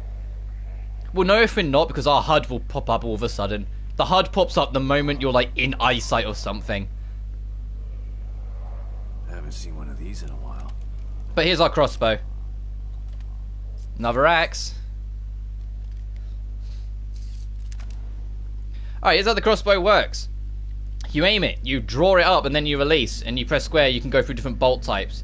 We got the shock bolt. We'll get more later on, but there's a lot of different bolt types in this game.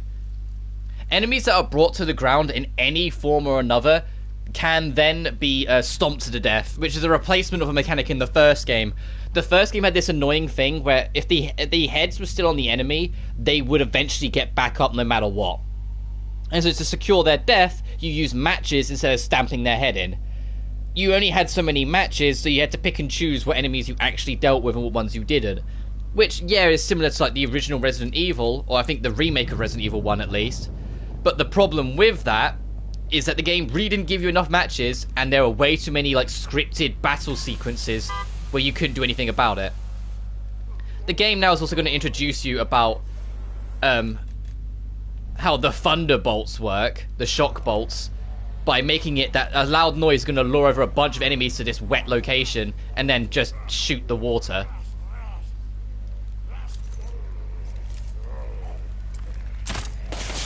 Like that.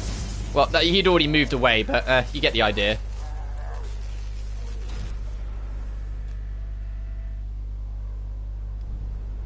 I don't have any normal bolts. I have to get some in a bit. I could try and craft it here, but it'd cost too much. Let's put you on down. Hey, go check that out.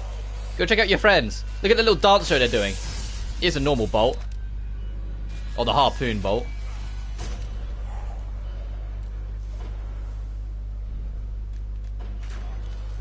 Oh, hang on a minute. You're back over there with your friends. Hey, you do want to be a part of the dance party. Let's have a go.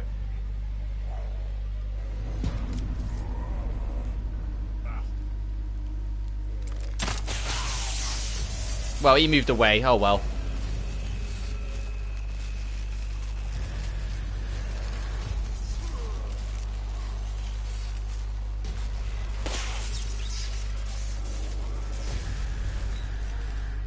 Oh, it just stuns them. It doesn't actually kill them. Okay. Hey, how we doing today? Missed.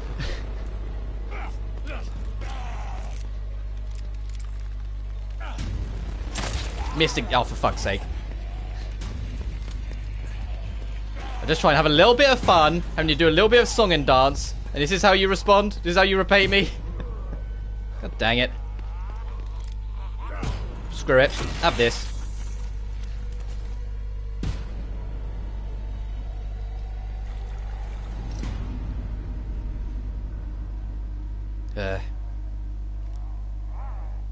Oh, well, there's another guy right there.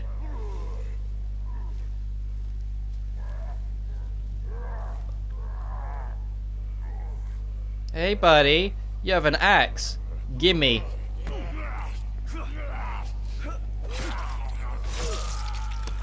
But this is kind of like the rundown, like, initial formula. Obviously, there's going to be scripted sections. There's going to be whatnot.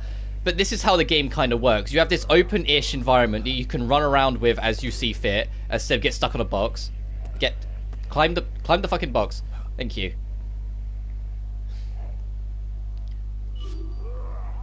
What's come up? Oh, this is another bloody collectible. As you go around, you can find these.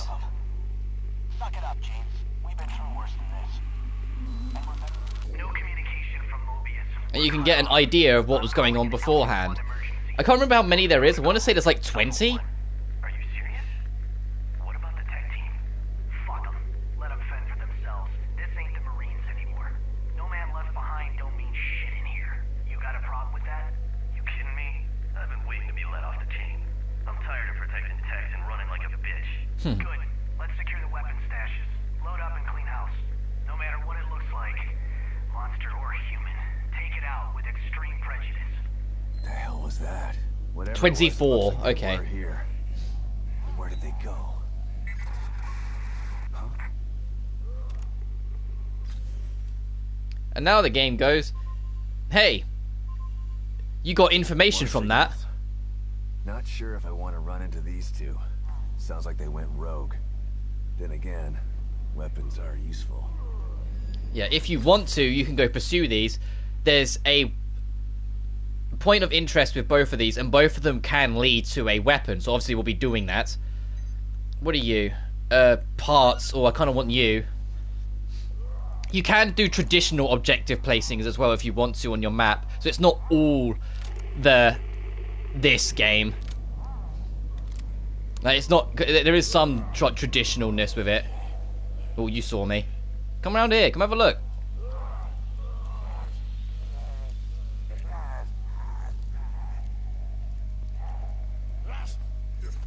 Oh, what are you doing?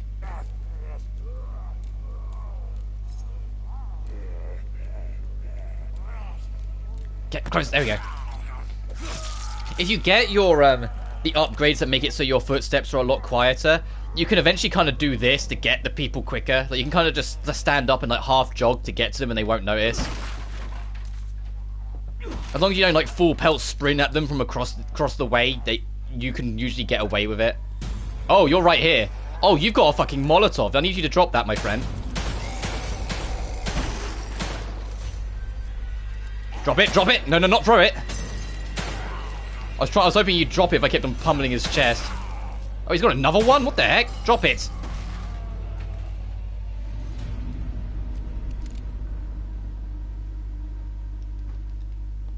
And that's why you try and always aim for their head, because look how many shots that took just to do that. No. I was like, no, yeah, he's actually dead, so the game won't let me stomp him. Despite the fact his head still remains.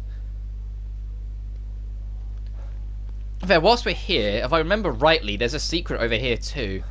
There's like a fence you can jump. Or was that further up? Nails, they can be... I think they're used for the bolts. I'm sure like up here there's a fence you can jump, and if you jump it on the other side there's a gun. And the only reason why I remember that it's there is because I never got it on my first playthrough.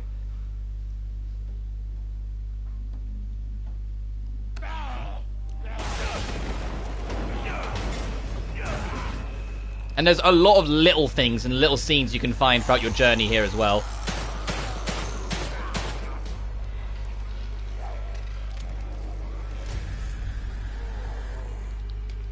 Well, I was hoping I would try and get the free kill out of it, but oh well, I'll find more axes later.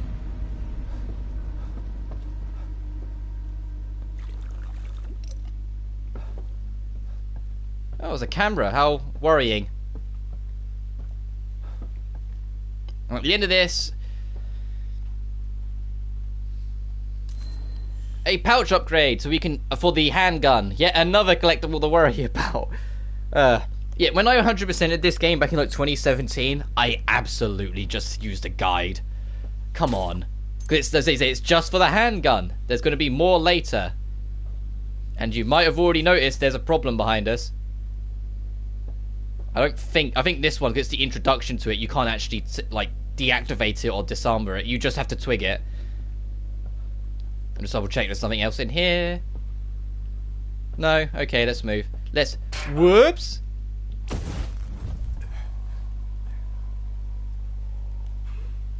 Oh, I have no ammo, so I'm just going to try and get past you, my dude.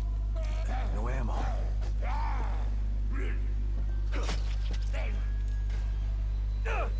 Oh, okay. What? Ow! Why'd that do so much damage? What the heck? Okay, excuse me. This is also the other problem when you're on low health. Good luck actually running from anything. How on me is he?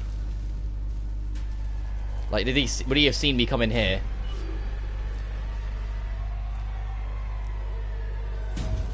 Ah, fuck it, I'm just gonna move on.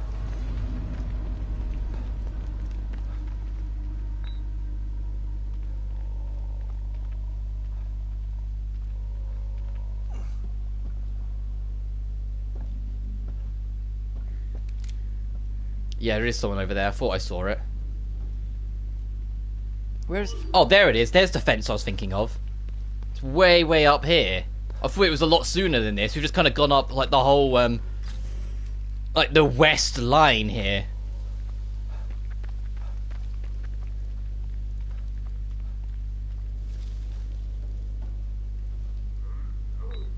Thanks for the bottle. I'm going to be relying on this because I've like nothing else. And afterwards I need to push up to that other safe house. Oh, resonance point. What's over here? I suppose I'm foolish enough to go detour for a second.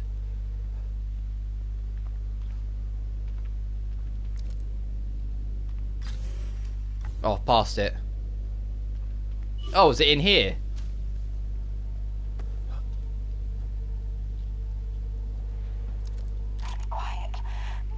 Okay, I need to go around. I need me to have to get past that thing to get it. Okay, I'll come back in a minute. Let me go get this. What's that? A problem. But if you can get in, there is a gun around here.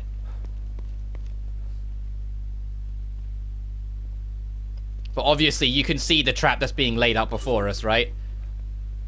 I need this worse than you do, pal. Give me the gun. Please already have bullets in it. Please already have bullets in it. Oh, we're going to be in trouble. Oh, come on. I didn't get a choice. I didn't get an option. I just got murdered. That's a bit unfair. Come on.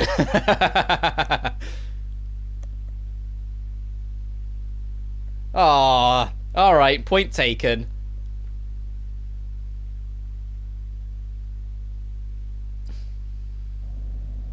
Where's it put me? Oh, it's given me bullets. Where actually am I, though? Oh, just before I started steering up. Okay, so literally right here. Okay. Oh, does this mean I need to go get them this pouch upgrade again? Oh, absolutely it does. Okay. And someone's going to run at us.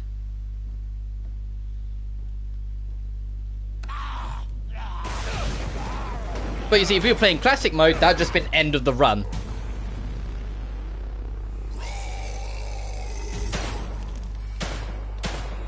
Oh, I can't aim for shit. Jesus. I want to save the axe this time for the guy that comes straight at us. Alright, you're done with. Okay, we got some bullets so we can deal with the slowpoke as well. Hopefully without having to use the axe. My aim will hopefully come back to me as it goes on, but I don't play like third-person shooters that much anymore. When I was younger, I did all the time. I lived for them, but as I've got older, I just liked other things more. And although I'm only 22, sometimes, holy hell, do I feel like I'm not as good as I used to be when I was younger at some things. And third-person shooters, and even first-person now I say that, is certainly one of them. It's why I tend to play RPGs or point and clicks a lot more nowadays, because they're easier to enjoy without having to stress about, like, details. Let's see, look how shit my aim is. It's in slow-mo, for goodness sake.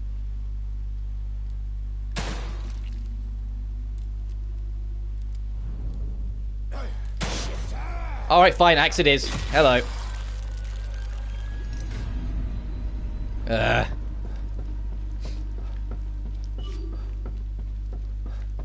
Now, no, let's not go get the gun. If you try and get the gun right now, we'll die, apparently. So let's see if there's somewhere else we can get to try and get either meds or ammo. Well, let's block from that side. I say that we can... I know it'll cost more, but we can use the field crafting.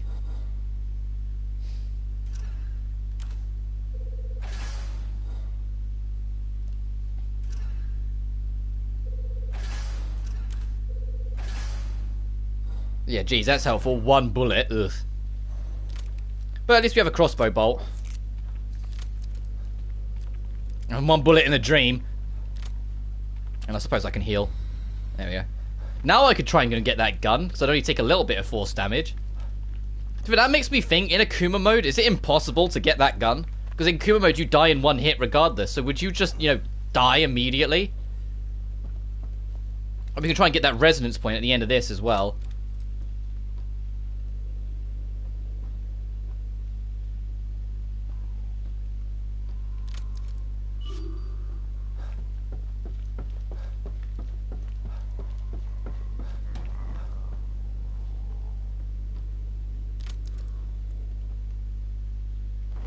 Keep looking that way.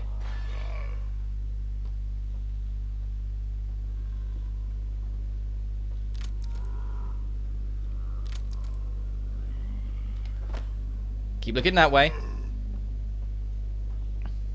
Don't worry about the scary man approaching. Don't you wake up either. Thank you.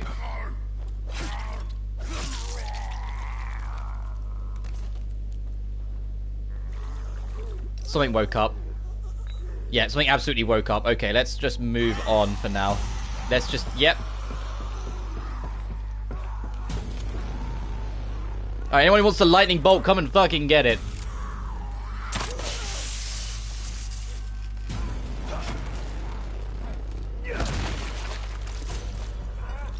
Oh, jeez. Out of ammo. Don't you love animations taking overriding shit?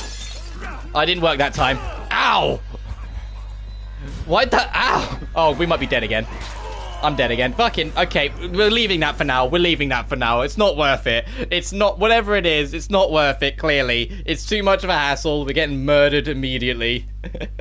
I have no ammo to really defend myself with. Don't put me back. I have to get their fucking pouch again. At least auto-save me after I got the pouch. I don't think it did. God damn it. Alright, round 3. And now this time I'm just going to go a different direction. We'll worry about the bloody pouch some other time. Yeah, yes, nails.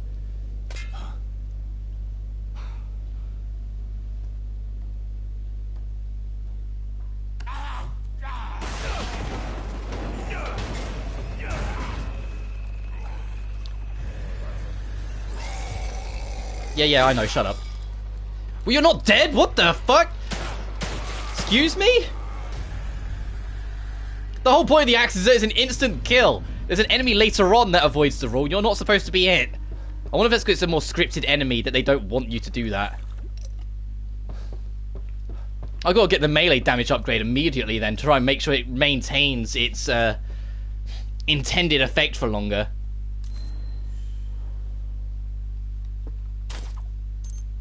Fucking rule breakers, all of them. Which means I'm in trouble for this bit.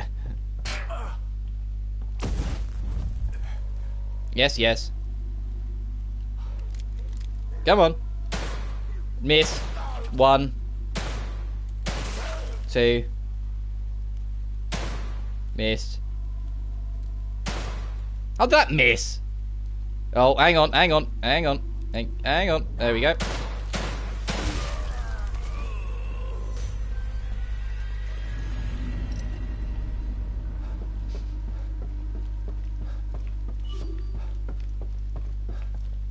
Oh, it's still moving. Alright, let's just go somewhere else. We'll come back for that bloody gun. Clearly it's not worth it right now. Oh, this is all respawned as well. That's why I got so many bullets back, because all of this came back as well.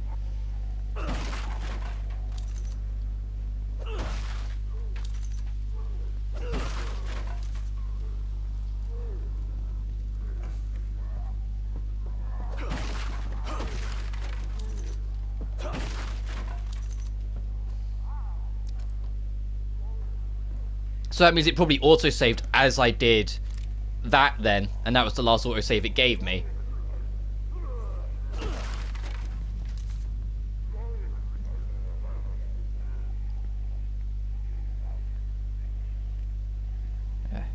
We can still circle around though. We just won't go for that bloody gun yet. But we can still kind of go this sort of direction, circle around to try and get to this.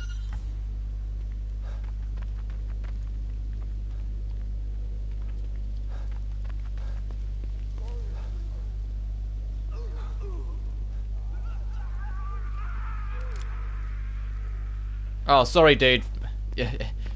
Not to pull an O'Neill or anything, but you're already long gone, so I'm not helping you. I've got to remember where the ladder up is. Or stairs up. There's the stair. Okay.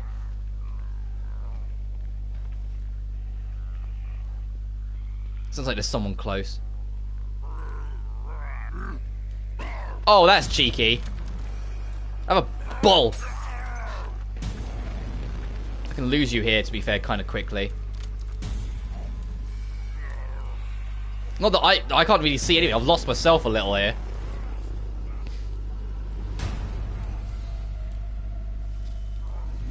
Next time I might not be so lucky. Oh, I'm guessing that means we've lost them. Or haven't we? I don't know. I don't even know where I am. Fuck it, I'm going this way. See you, dude.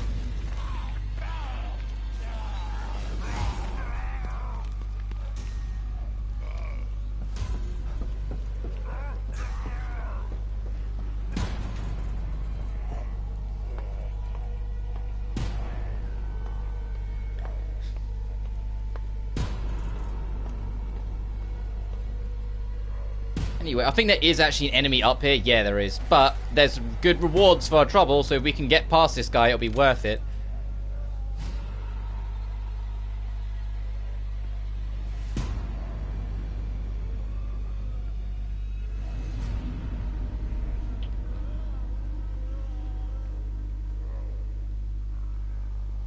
Yeah, you can see it already. It's a fucking sniper rifle waiting for us over there. No, keep looking that way.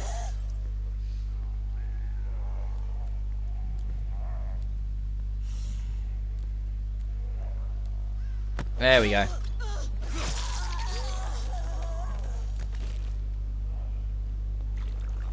Alright, progress. I don't think there's anything else up here, so I can relax for a second.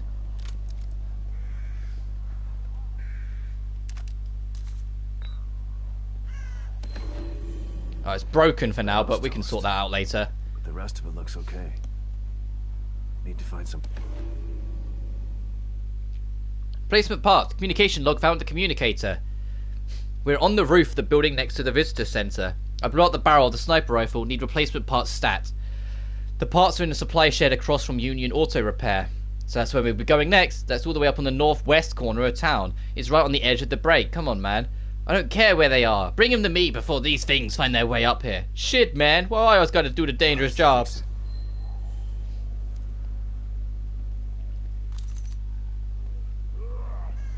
So although we can't use the sniper yet, we, actually have it. We just got to fix the thing. And it's like it's way up here. So we'll be going there later. Actually, I can, although it's more costly. Yeah, so we're missing a component. We actually have a component. We need to get the other one. And then we can repair the sniper rifle to actually start using it. But firstly, let's make only one of them for now. How many bullets can we make? Only 5? Nah, that's not worth it. Let's hold on to that for now. Are they still lingering around down there? It sounds like they are.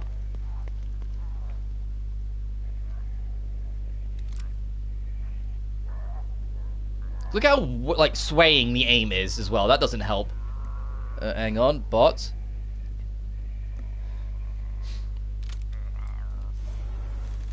It's amazing how many bots I block and how many more continue to show up. Genuinely. like, it's kind of baffling how, like, little restraint there is or effort to stop this from YouTube, that they're so constant. And there's so many of them, despite the fact the block list on my YouTube account is literally like, well, feels like hundreds of the fucking things at this point. Because even before I started doing live stream properly, it was always in the end of every single video I uploaded. They were always there, and I was like, how is this still happening? Oh, you're still like right there. What's that glowing? I kind of want to nab that and then go away if that's all the same with you.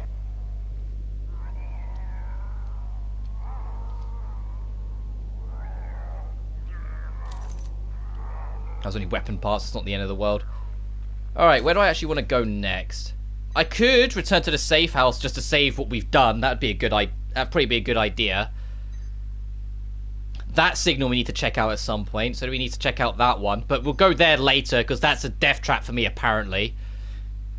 There's a bunch of houses you can kind of see in the blur here. One of them kickstarts the ghost side quest, which is probably my favourite side quest of the bunch, just because it's proper traditional Evil Within. Your only hope is to avoid the horror. You can't fight it and deal with it, which was like most of Evil Within 1. Oh, there's a statue right here. Give me the key. We can open 2 of these locker keys as well, actually. So, yeah, I think it's a good shout to go back to the warehouse.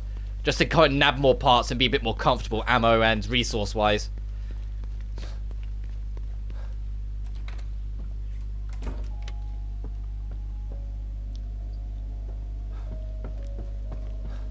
Take me to the Claire de Lune.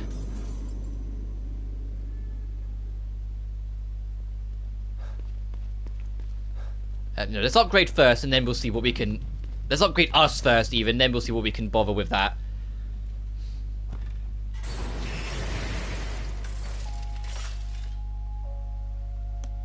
You've brought something with you.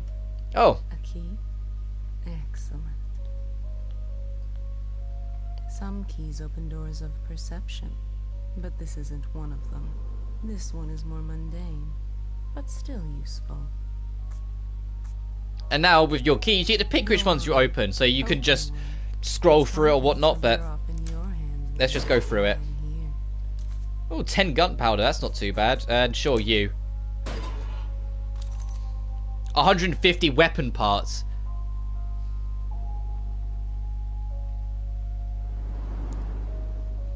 Okay.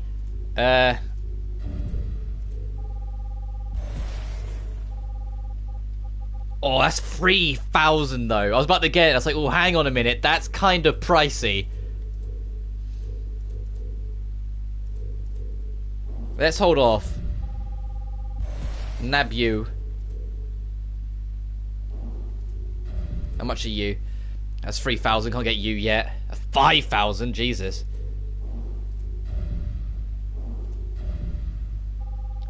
Less noise on footsteps would probably be a good idea. And at some point I need to try and get bottle break. But then once I do, I can't really justify throwing the bottles anymore, because it will just be hazardous. Ooh.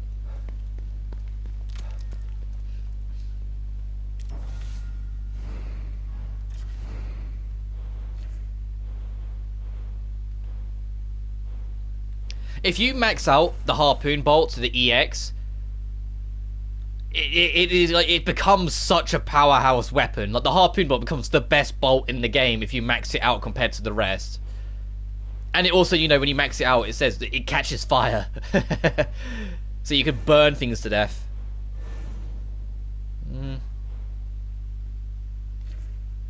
Let's craft first and then see what I might want to upgrade. So I can make a fair amount of bullets. I can't... I'm missing a metal pipe to make an actual bolt. Yeah, let's do that. And then that. So we've got a few more options.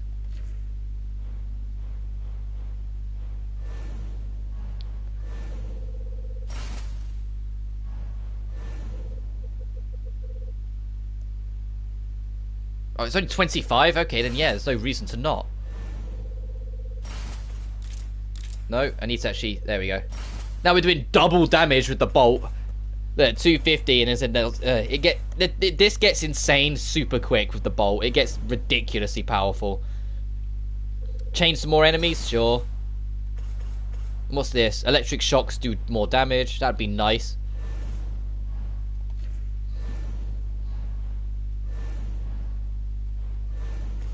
$80. Sure, I can make it so I can carry an extra bullet. You can eventually make it go up to 12.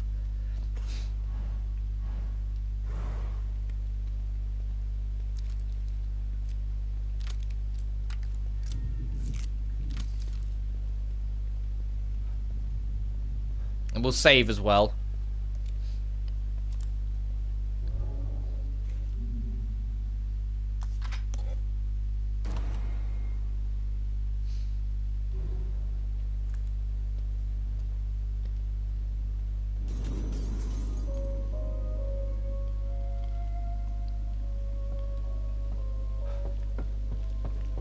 All right, back out into the hellscape we go.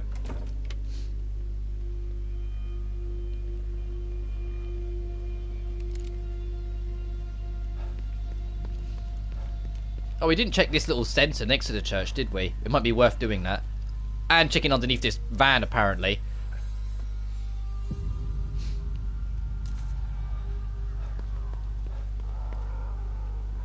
That sounds close. I should stop sprinting so much.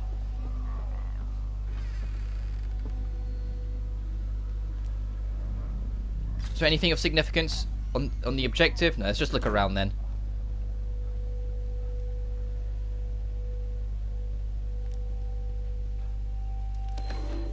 Oh, another file. Great. Oh, it's just a pamphlet.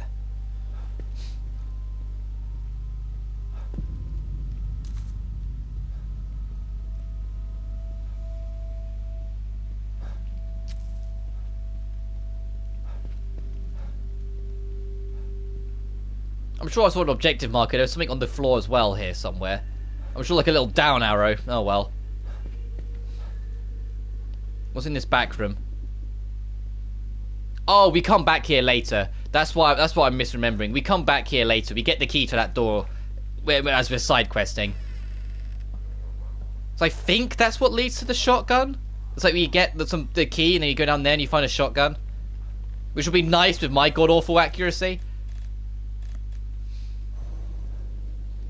Actually, how much is the sway? Oh, it's a little bit less. It still feels kind of bad. Let's go check out this building because it's close.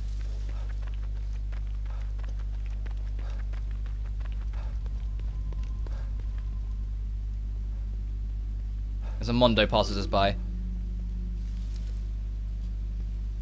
Computer to get down there. Computer to get down there, right? You know how to use it.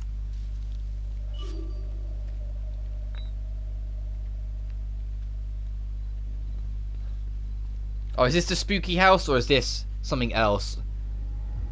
I want to start the ghost side quest house at some point just because of how I know how terrifying that is for newcomers, but I love it. Oh yeah, now it teaches you that if you double tap, you will kick a door open. Hint, hint, you're going to need to kick a door at some point soon.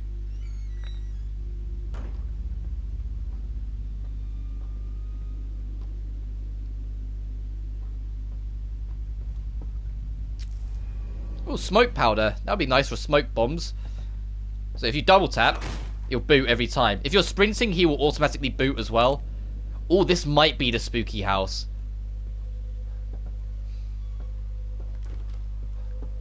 This might be the ghost side quest house. I don't think it is. I think that is a different house later on. How to use the computer to get down there, right? You know how to use the computer to get down there, right? What? No, I'm pretty sure it is later on. Oh well. I'm heading to the auto body shop to get some supplies. Meet me at the visitor center when you're done. The visitor center? Why? I told the survivors I found earlier to go there and hide out. I need to take care of them now, while they're still scared citizens. Easier to kill them before they turn into those things, instead of after. Good thinking. Jeez. It's kind of messed up when you think about it. Yeah, we're going to lure them all in now, so we don't have to worry about them later. And we're just going to kill them.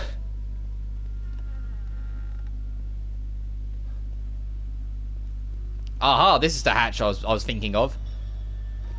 Is this the hatch that leads to the shotgun? Oh, well, one way to find out. Let's go.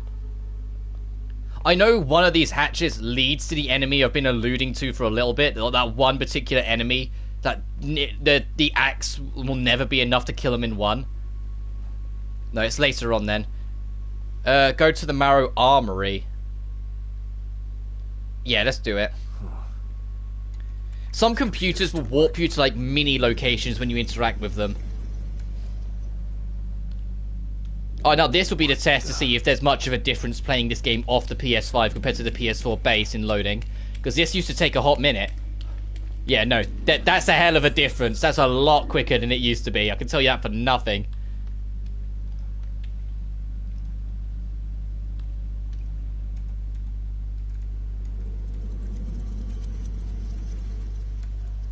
Is this the location where you bump into that scary enemy? The one that's actually a threat because you can't instant kill them?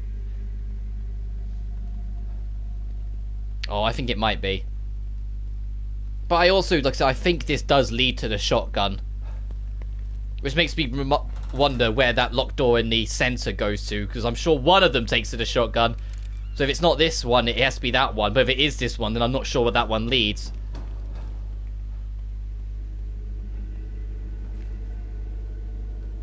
Okay, no, we're good for now. for the minute.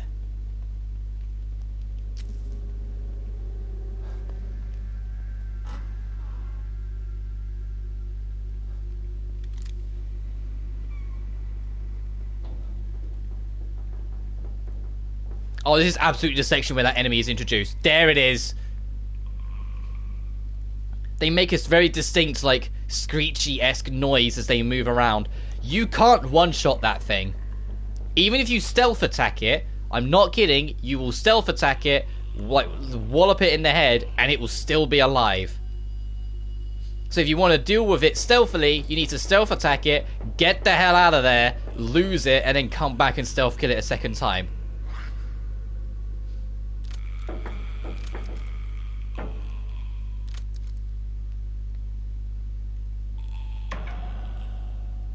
We both know the moment I go out to go towards it, it's going to move. So I'm going to wait and see what it does for a second.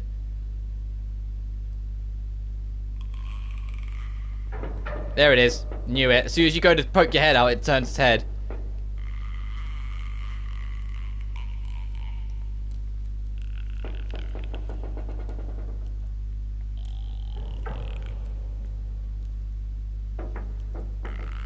This is what happens when you try and stealth attack this thing. You stab it in the head. It freaks out anyway, and you're like, what? Don't let this thing get a hold of you, because it will always kill you super quick. And there you go. That's why you don't mess with those fucking things. The easiest way to deal with them is have an axe with you, stealth attack swing. Together, it will be enough to kill them, but you do not take them on one-to-one if you can help it. You don't take that risk. Because they will kill you insanely fast.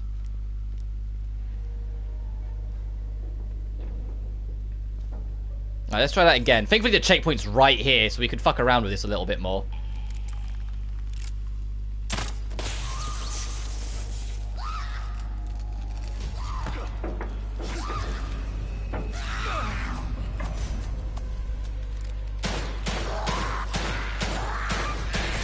Ow. Ow. Well, there we go. Let's mess around with this for a little bit, see if we can figure it out without the axe. I know we can just sneak past, but I want to see if we can get a momentum going on here and get a way to more comfortably deal with them. Because if I can find a way to comfortably deal with them without the axe, then it's a way I can explain it to you, you know? Do I have the components to make a normal bolt? I don't. I need a bar, don't I? So if I had a normal harpoon bolt, I think that would make the difference, because I just aim for the head.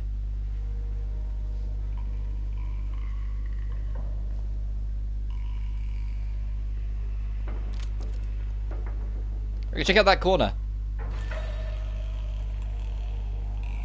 Oh, there's actually something there I kind of need.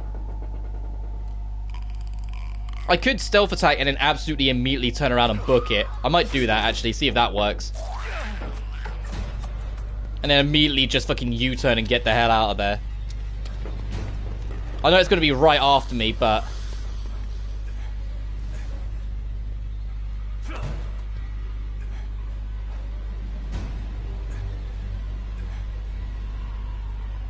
And then once it de-aggroes, go and stealth stab it again.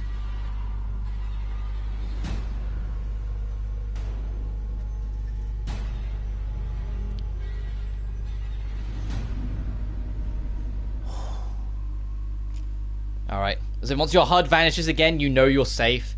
So, usually, like, I like to keep dynamic HUD turned off. I like to just have my HUD up at all times. But because having the HUD vanish is straight up an indicator of how aware the enemy is of your presence, it's worth keeping it dynamic. Like I said, and on easy and normal, you have more tools at your disposal, so it doesn't matter so much. But on hard, it's nice to know when you're seen and when you're not, and that's a good substitute. Your HUD vanishes, so you know there's nothing aggro to you anymore. So this second stab should be just enough to kill. I hope.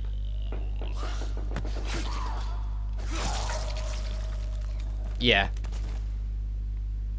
Alright, let's get our reward of 1,200 gems. You can probably hear, but there's an enemy in there and they will break out on later on. But we can kind of just mess about and not worry about it too much right now. Which is the other reason why you want to deal with her. Because the last thing you want is to be coming back through here and more enemies enter the scene whilst this thing is still here, you know?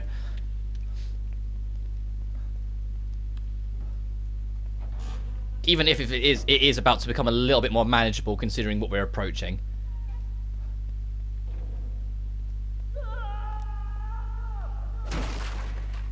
Oh, there's someone in here. Alright, I'll come to you in a sec. Let me just, check things. Let me just get some ammo. Hey, a pipe. We can make a harpoon now. Hang on. Wrong button. No, it's still the wrong button. Right stick. There we go. Oh, we need 2. Never mind. I'm guessing it's 1 if you're at an actual bench.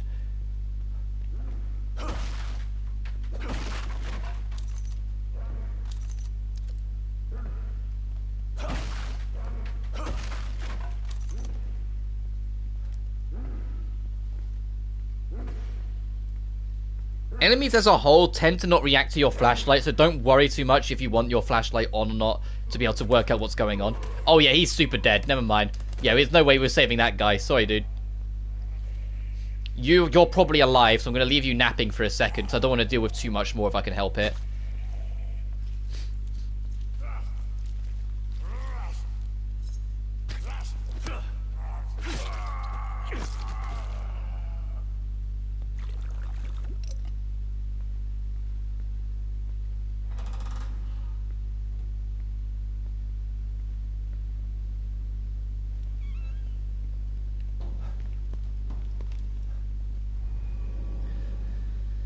Broken fuse boxes can be powered momentarily by firing a shock bolt into them. Oh, jeez. Okay, we'll worry about that in a second. The game's probably going to give me a shock bolt in the next room, so...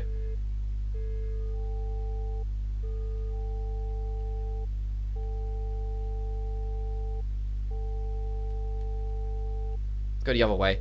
There we go. It gets... There's no real easy way to explain it. You spin the left stick, and it will adjust the height, and the right stick is the width of it, and you just got to try and make them match up. I know, like, that makes it sound easy, but you've got to get a feel for it first. Once you do, it's fine. It's just you got to find it first. You can play with your eyes a little bit when you first look at it. And there's our reward. But it's got to make sure. Or is it in there? It's one of the boxes. Either way.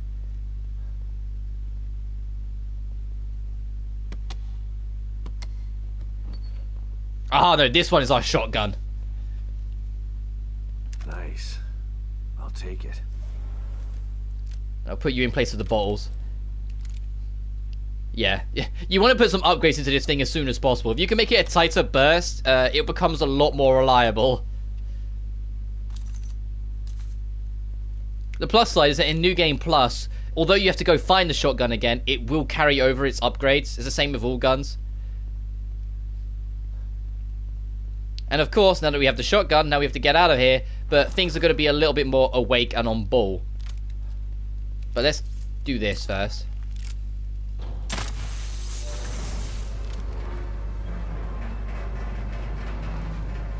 Which shortcuts you back to here. So you can skip that enemy. It's back to where, yeah, she is. And I think now they're going to, yeah, break out the lift. So imagine if she was still alive, and now these two are here as well.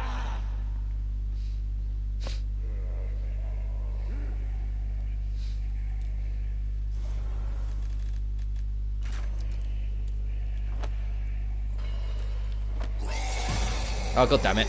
Well, I tried.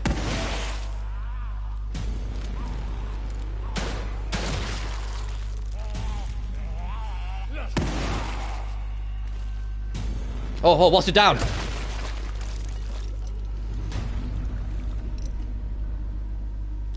Oh, that went surprisingly well, all things considered. Could do with another bolt, though. It wasn't my intention when I made the shock bolt to use it on that door, but here we are.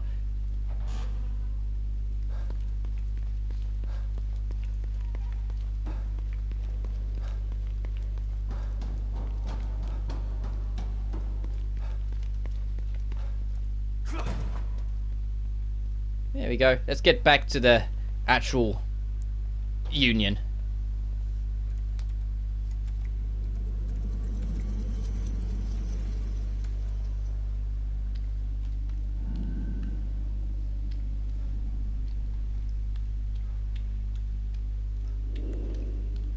Oh, it's a little slower this time. It's got to load the whole city back in, not just a concentrated little area. It's stalling a little on the load now. Oh, 34.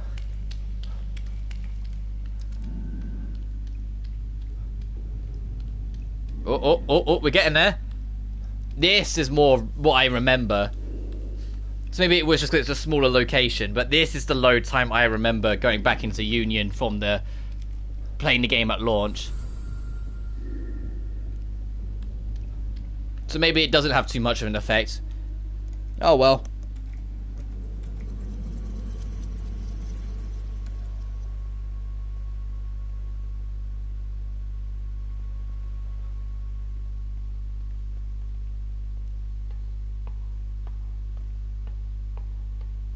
So we've nearly got our sniper rifle. We just need to get the weapon component way up in the northwest corner.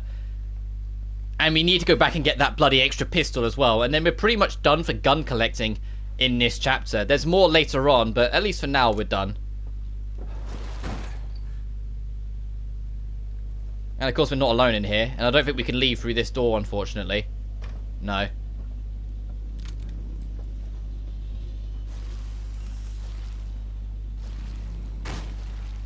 Oh, jeez.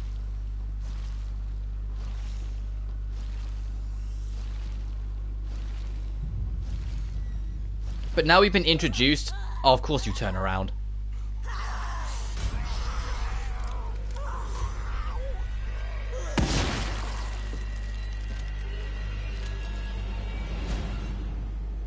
Is that just you that was around? Or are there more... Oh, there is another threat. Okay, let's go back more further into the house so we're harder to be spotted.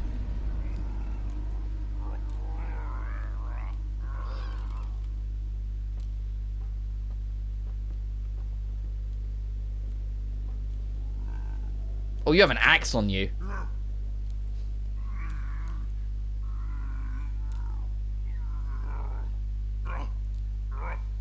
Lose interest, turn around, I want that axe. Thank you.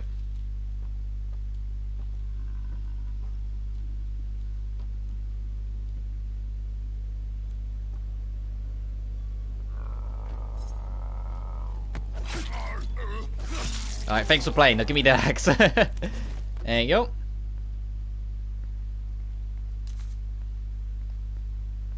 But yeah, the witch enemies, I think they're called witches, are going to start appearing normally now. So you have to be wary of that they can just appear. In fact, I think there's one there.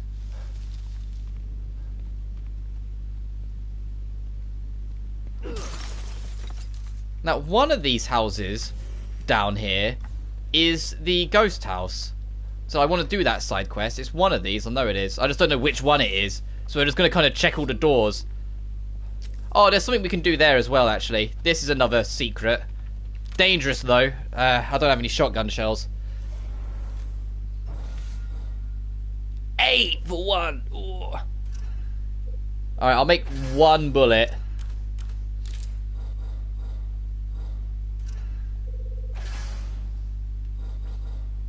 Actually, no, I'll make 2.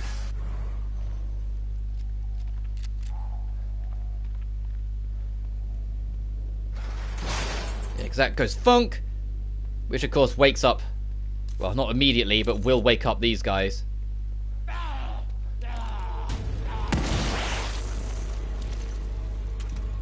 Oh, another pipe. Nice, we can make a new bolt.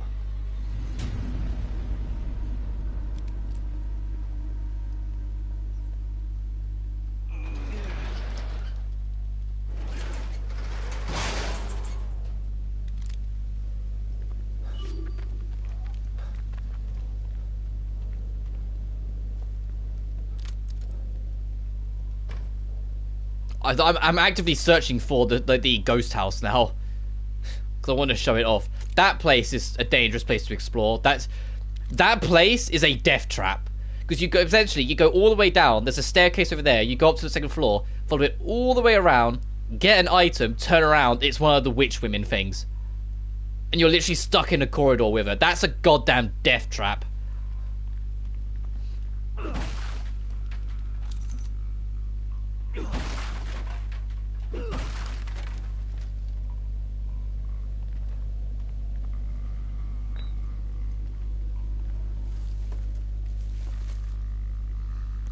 Oh, nice.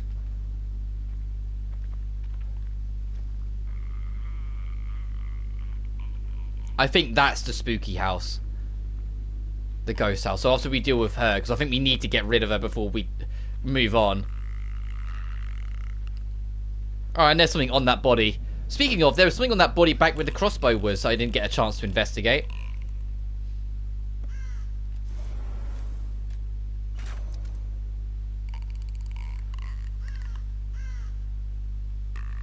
Oh, no, you saw me anyway, you kidding? No, you didn't. Hey, let me check this. Oh, okay, pouch upgrade. Nice, let's get out of here.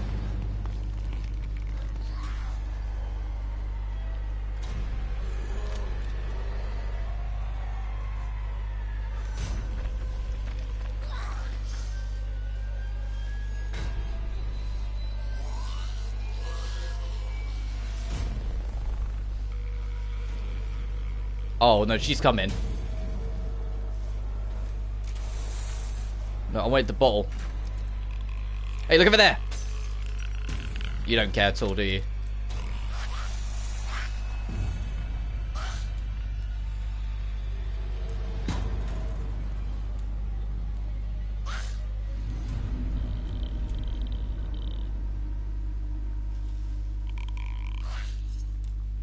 Where's she going? She's like, away! Oh, well, you know what? Not my problem. If she wants to go over there, she can fucking stay there for now. Or worry about her later. Alright, this spooky house. I'm pretty sure this is the ghost house.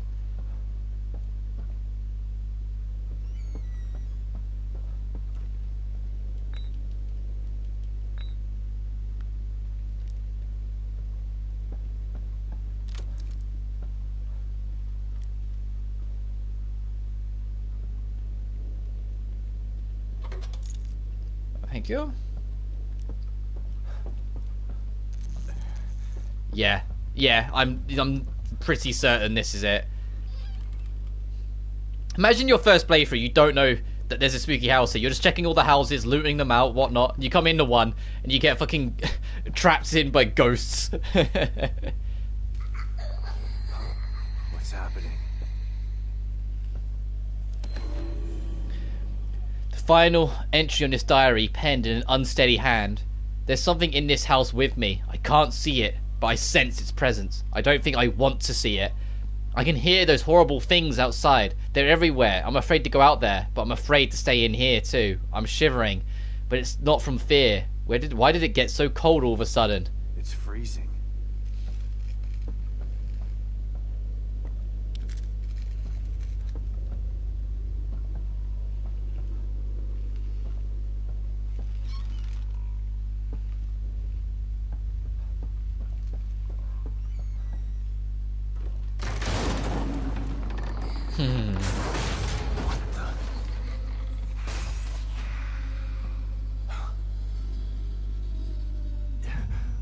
This thing.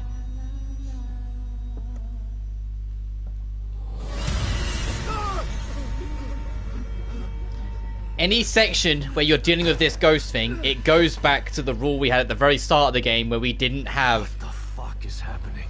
a gun on us. If you get caught by her, it's an instant game over. She will just kill you. So this turns into a full stealth section. Not a, well, you can sneak around and try and find a way to fight back. No. This thing is looking for you and actively seeking you and will kill you instantly if you are discovered. So you need to, you know, not let that happen.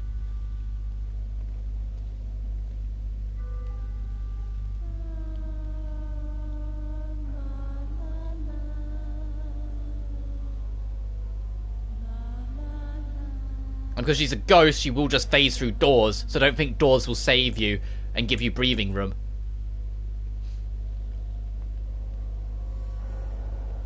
Is there anything over here? No. Your controller will vibrate as well more when she's close, so you can work a few things out as you go. But we need a key for that, and it's actually in that door, so we need her to get out of there, I think.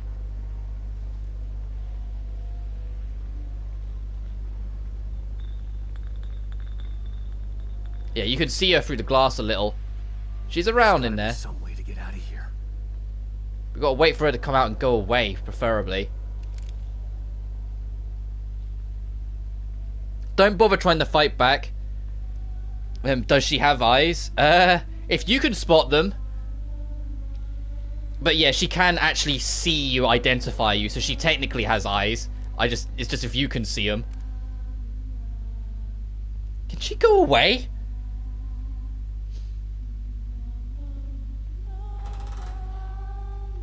Oh, oh, the game was waiting for me to open the door. Got it. Thanks, game.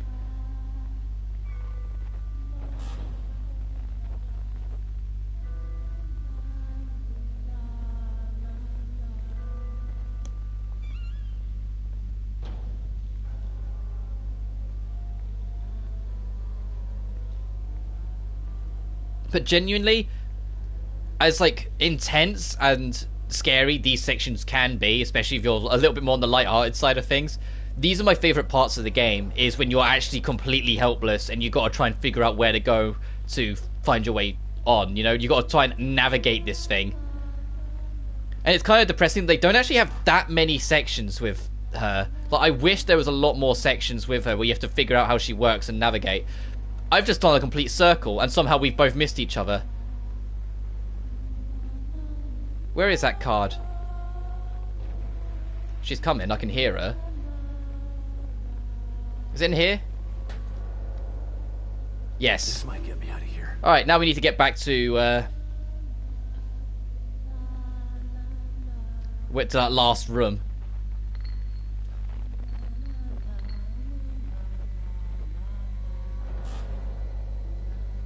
I think she's back in here. At least it sounds like she is. Alright, let's take the gamble. Yes, she is. She's absolutely... Oh, she's going that way, though, so I might be able to just sneak past. And she can jolt glitchily like that as well. Don't see me, don't see me. Get me the fuck out of here.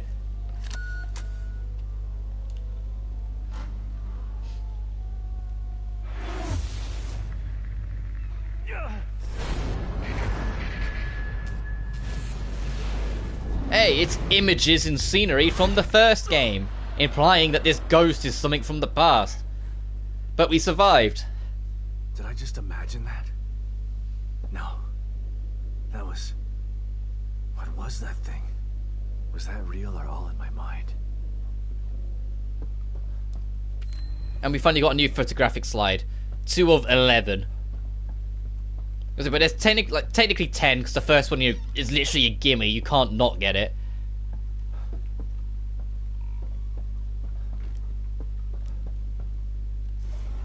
Oh, wrong button again.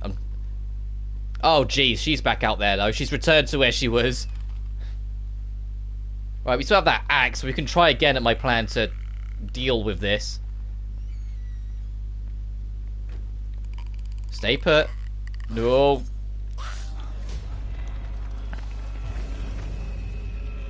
You didn't see us.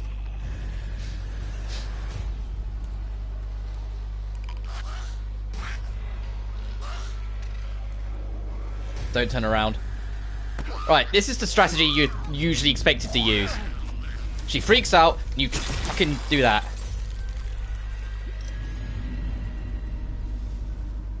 It's stab axe, stab axe. Yes, you have to sacrifice an axe to get it down, but that's the quick way of dealing with them.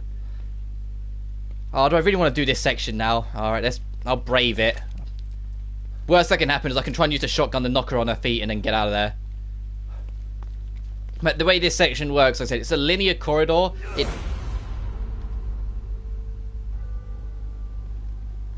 Oh, right, this. After you've done that section, the ghost lady can show up whenever she wants, wherever she wants. And she won't stay forever, you just gotta avoid her for a while. But same rule applies, if she finds you, it's over. But when it's in the actual open space, not so easy, because you don't actually know where she'll spawn, but it can happen at random.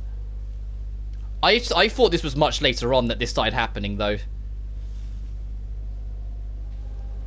There she is.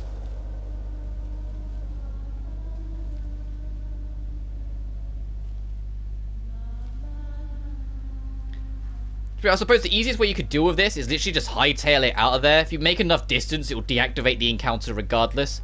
But I want her to actually just go away, because I want to explore here.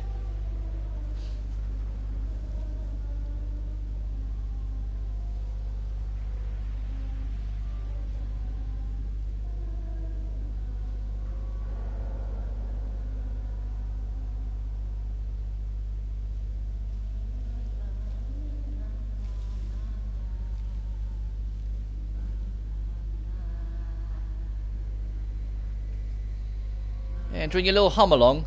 Don't come over here.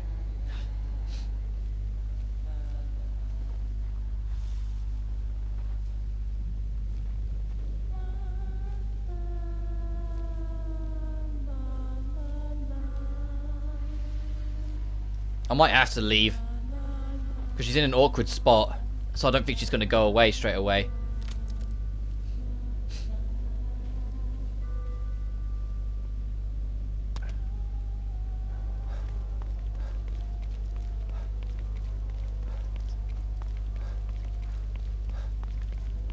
Let's just move away and see if we can get her to despawn.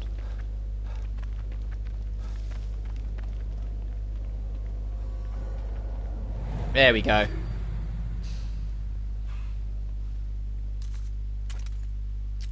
Oh, more metal pipes. Nice. We can make a harpoon bolt.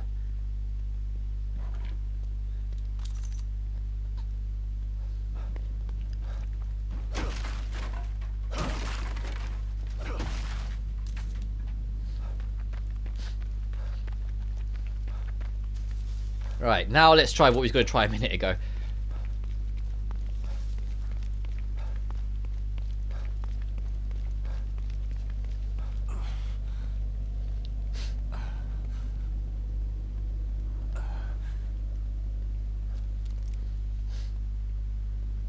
I've only got one shot, so let's make it count. Oh, was it on the other side? I thought it was this side. Oh well, it only takes 2 seconds to... Yeah, okay, it was this side, never mind.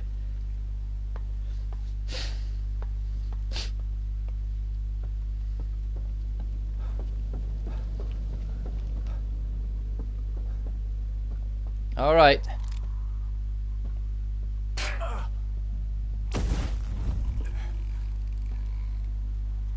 And what comes this way? Scary lady.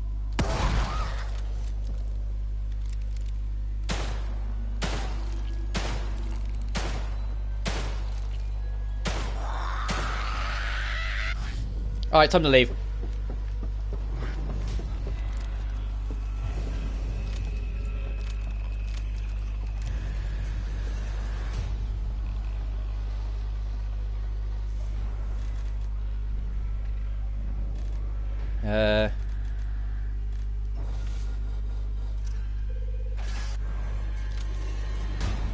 Alright, I'm ready again.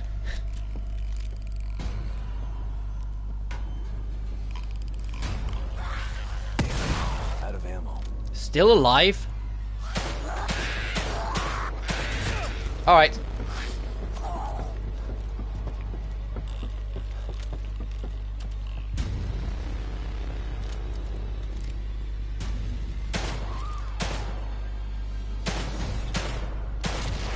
There we go. Alright, we managed to survive the point blank encounter with one of these things.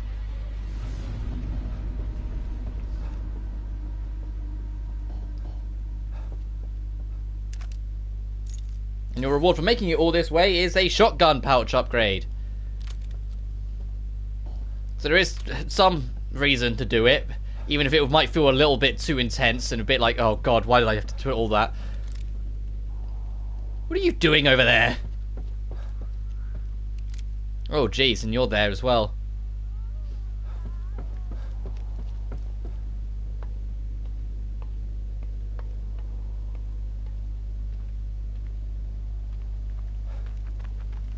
We could go try and deal with you, but what's near you? Is there anything near you that's worth it? Is the thing.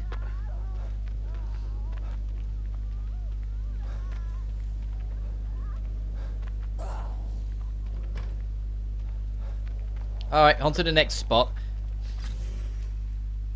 I might try and lean up to get this, just so we've got somewhere to save. I'm going to do that, actually. Because we'll go here last. This is plot.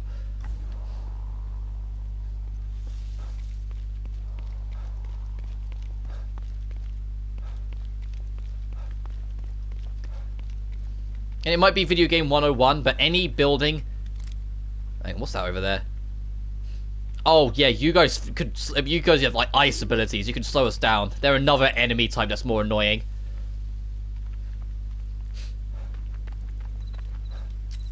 But as I say, Video Game 101, any door that has a light next to it means it's a door you could probably do something with.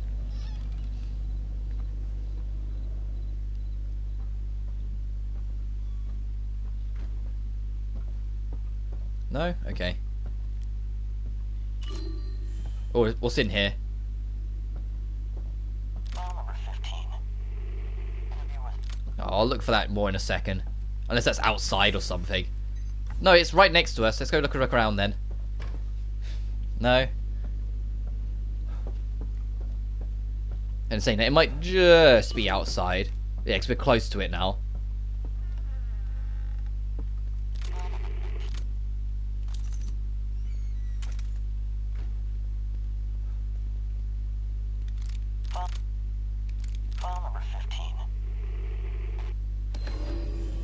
Ooh, KCPD requests for psychological evaluation. Detective Sergeant Castellanos.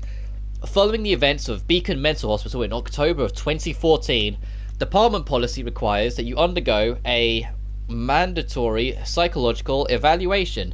Please report to the Standards and Training Division to schedule your fitness and duty evaluation. Dwayne Wright, Psychology Services. Handwritten note, Sebastian, this is nothing to worry about, just a few boxes. Answer a few questions, SOP. Jim. What the hell is this doing here?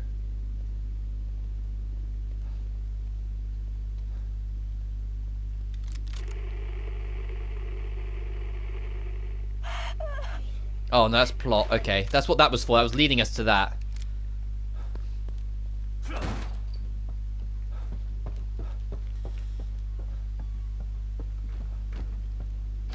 God damn it. Alright, what's waiting for us over here?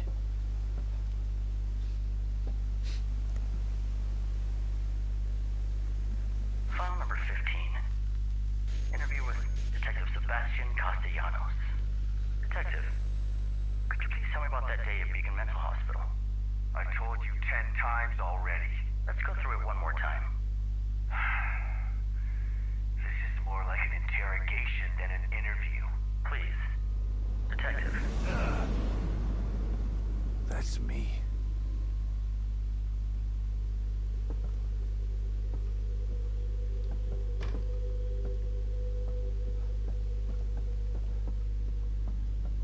This is just another random house we've bumped into, and there's something else going on here now. Like, this is part of the reason why I end up really loving this game so much, is that when you're first exploring, like, every house feels like a new mystery. Like, they added so many, like, little things. It feels like how an open-esque horror should be, you know? If you're going to make, like, an open environment horror game, make it so wherever you go, there's something going on.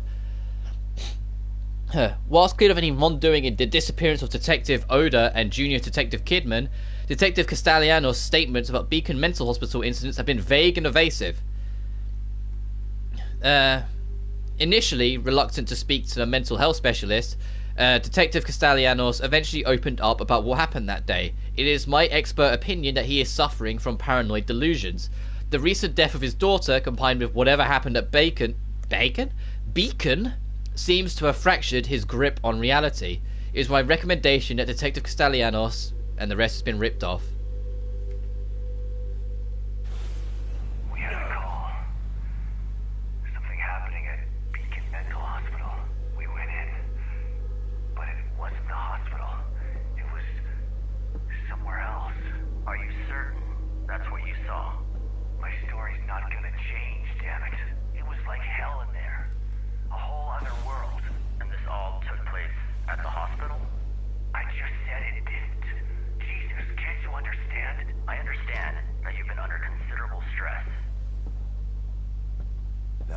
counseling they made me do after.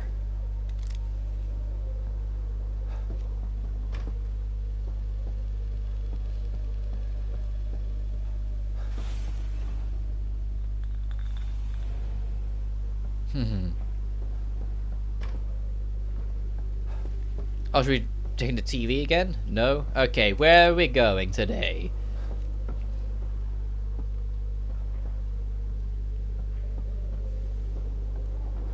There's so many places I can check, game.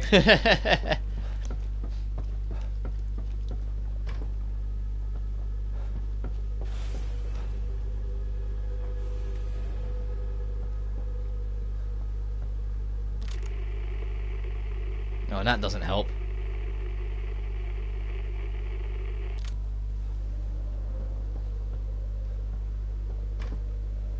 Oh, here.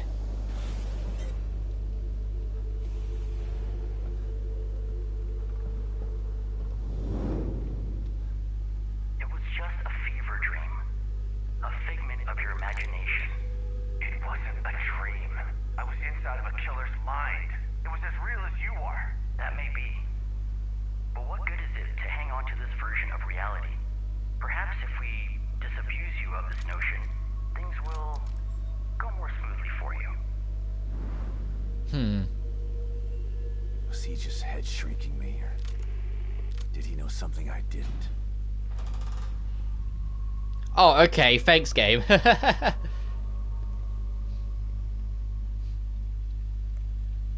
You can't keep me here. Keep me here.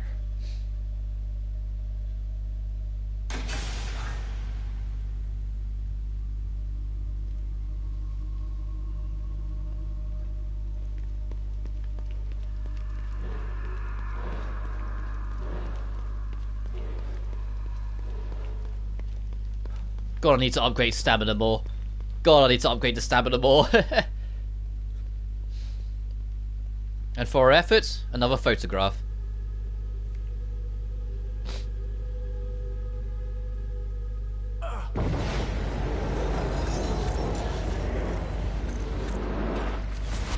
We get more. Hey, remember these crazy things from the first game? That a lot of people probably didn't play because it really wasn't that great. It had some charm. There was a reason why I picked up Evil Within 2.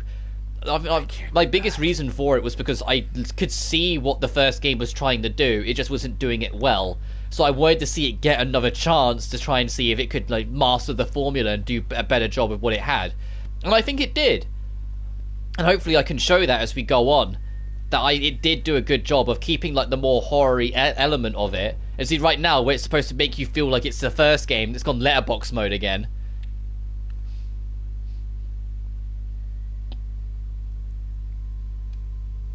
But we got to get there first.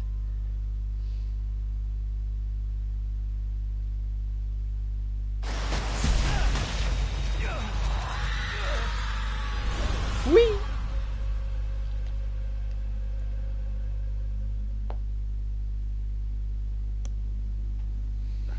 What the hell is going on? But red gel is finally introduced. So it was worth doing all of that. And we get a warning, never forget Beacon. Were those just memories? Yeah? What do you want? Sebastian, are you alright? Your vitals suddenly spiked. You're about to go into cardiac arrest. I saw a beacon. I was there again. How could that be? This is a completely new stem. I don't know. But I know what I saw. God, I hope it doesn't happen again. It's bad enough in here already. I don't want to have to relive the past over and over. Place is trying to mess with me. Can't get distracted. Gotta find Lily. Listen, the red gel is basically like the high-powered weapon upgrades where you need to use it to be able to upgrade beyond certain points. So it's good to have. But I'm going to make a beeline for that save room if I can help it. Because you're a threat. They're not the fastest thing in the world, but they can shoot projectiles and they're ice cold so they can slow you right down. They're just not worth dealing with right now. When you max out the harpoon and get fire arrows, they become a joke because they, you know, they're ice cold and you're burning hot. This car's shaking because something's under or in it, I imagine. No? Wonder what that was about then. And I want to get the upgrade that will auto, like, bottle someone who grabs me. But another place to check out. I mean, where are we? Alright, it's kind of tucked away, so I guess it's not too bad to check this place out. Or not, it's locked, never mind.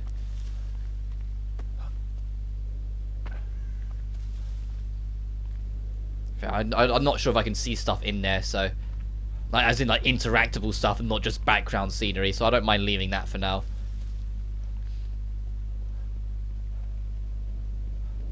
Oh boy, can we make another shock bolt? Wrong button again.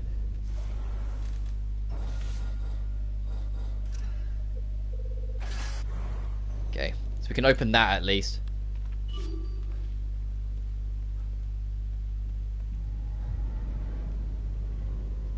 Any bets as soon as we interact with this, they're all going to get up.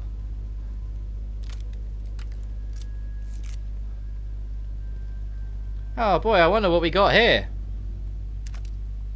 Shotgun shells, okay. Oh, is it just gonna...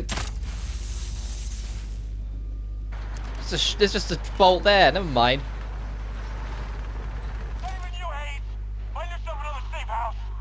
Oh, hang on.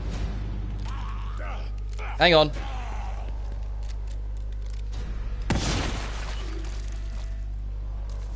No one else got up, did they?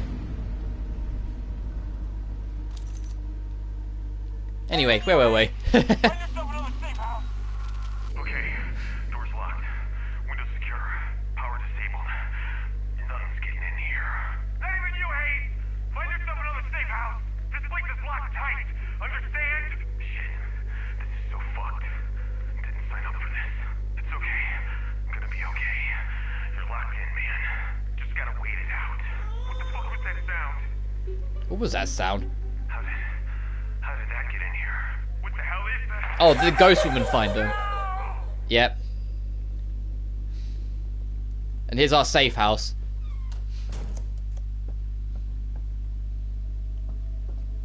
So this is the save I'd probably make your first save in classic mode. This one.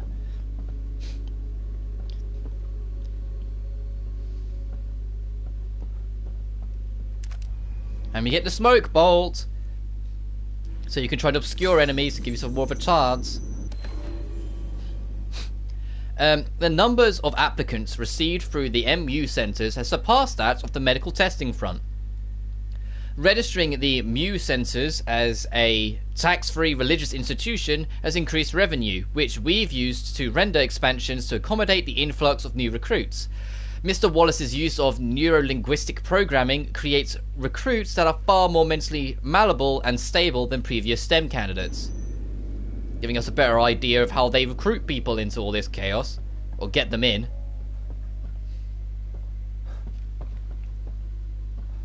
And before we go into the operations center, let's circle round, nab some stuff here, and then go upgrade.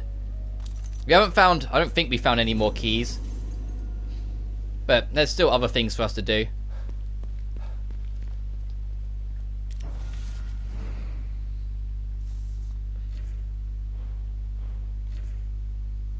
And now you've got the smoke bolt things. You can extend its last time, and its EX that it gets poison as well.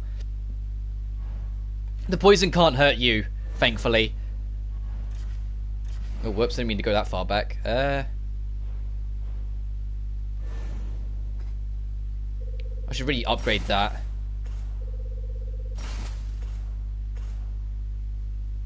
And I'll wait to use the high grade till later.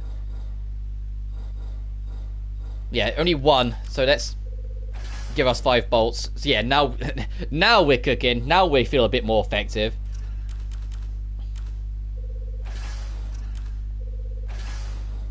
That'll do for now.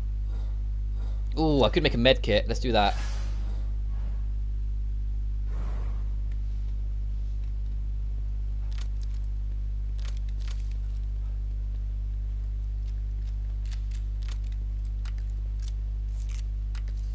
There.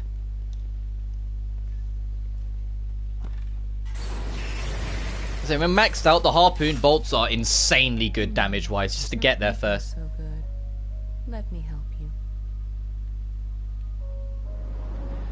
Right. Alright, 6,400. So we've got a little bit of...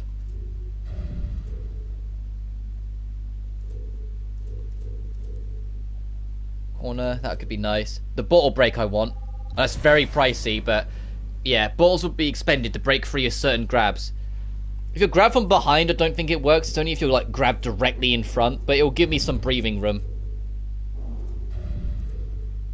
I don't think we can actually afford anything else. No, we can't. Almost, but no, we can't. I know my office is relaxing, but it's no place to loiter.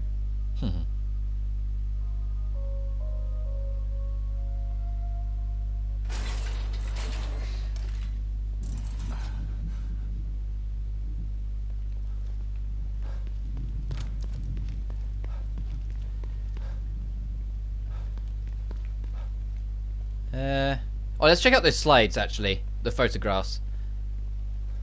So we got 2 of them, so we can get a bit more context on some things.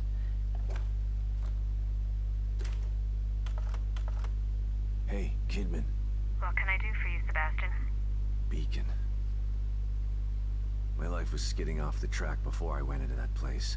Being inside Ruvik's head like that. I haven't been the same since. They tried to tell me it was all in my mind. But my mind couldn't have dreamt up the things I saw in there. You don't have to remind me. I was there too. Yeah, but you were there as a spy. Your pals in Mobius didn't have any problem putting you in danger, did they? Maybe.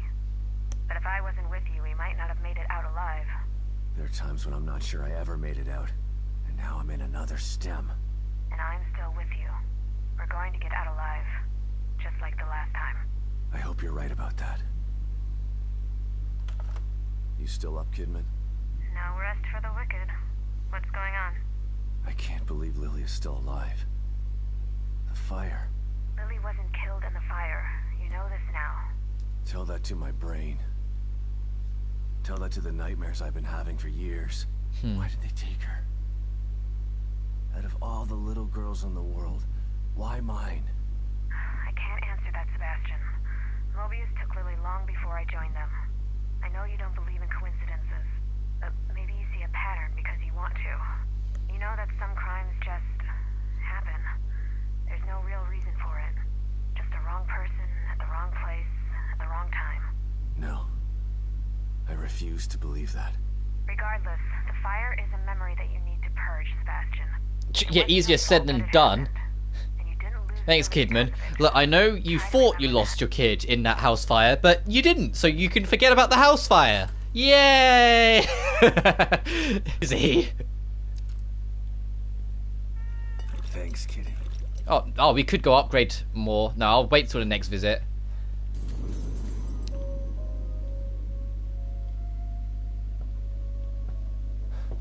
I mean, a house fire is still a house fire, you know? You still lost everything. This isn't relevant till later, so I'm not going to bother with it too much right now. Like, we'll come back to it when it's relevant much later on.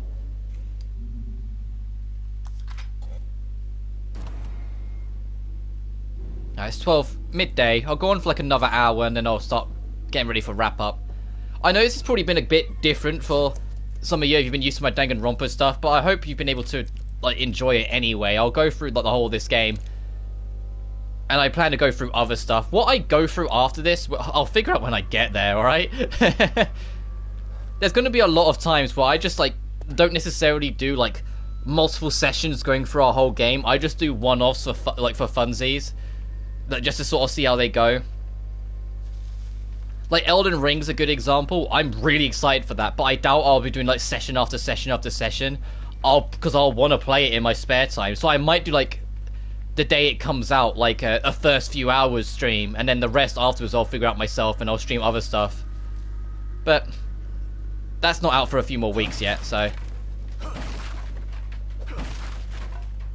And of course, like I said, if they ever, you know, remove the recording block on Danganronpa, even though it won't be blind anymore by the time it probably happens, I'll still go through it properly just to actually have the closure of being able to live stream the rest of V3.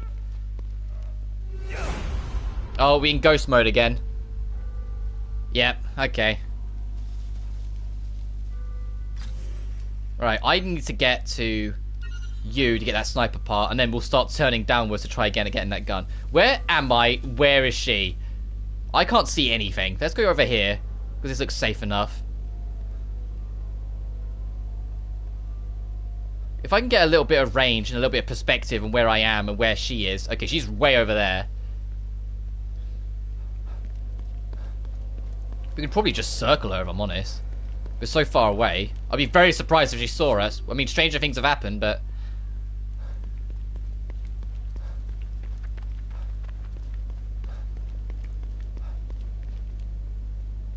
Can I get you through here? No, I have to go up and around. Oh well, let's go for the sniper part. Oh, I thought there was something there. No, it's just a light in the bush.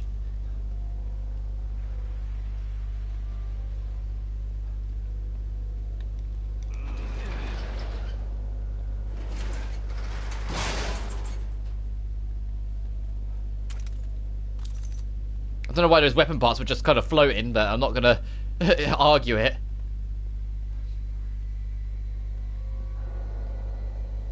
Come on. End this section. There's nothing for you to be gained here.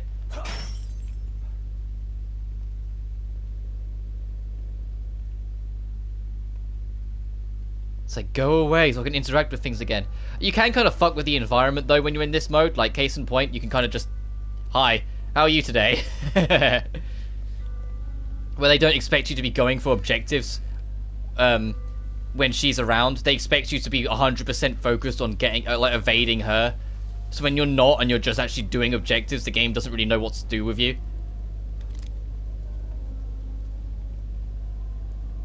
But she'll go away eventually.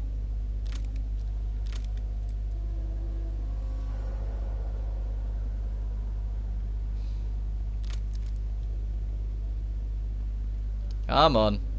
Yeah, I know, you're having your little spook ups. Fine, let's retreat and then come back. I could try and go for that gun again, actually. We did just save, so it's not the end of the world if I die again.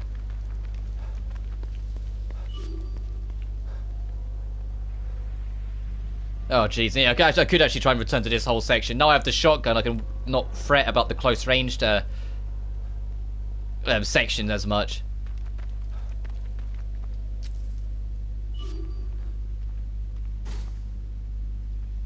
Will she give up? Come on, I'm so far away now.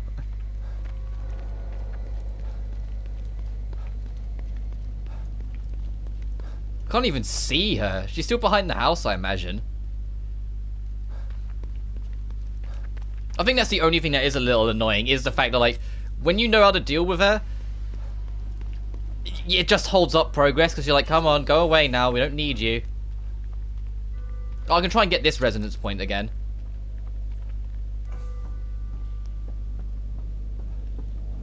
There we go. Now let's go get that gun, and then we'll try and do it as resonance point.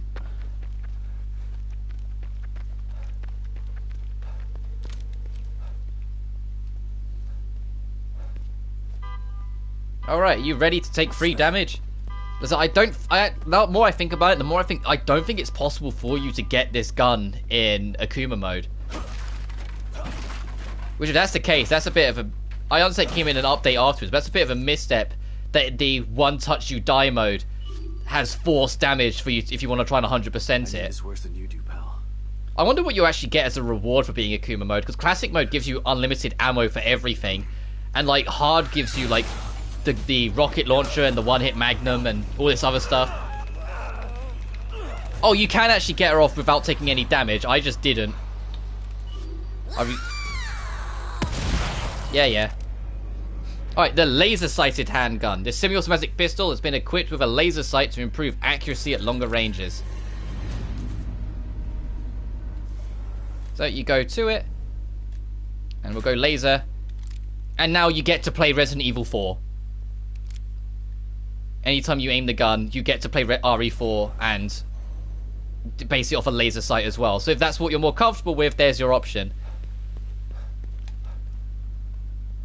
But it's good to know you can actually know damage. I take back my criticism then. I was just too slow on the reflex before.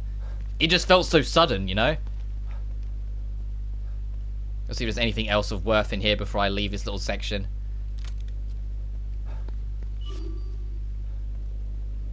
Oh, a bottle, but that doesn't really matter. Alright, we got to get in there for the rogue signal. We got resonance points in there, and oh, wait, let's go get that sniper part now.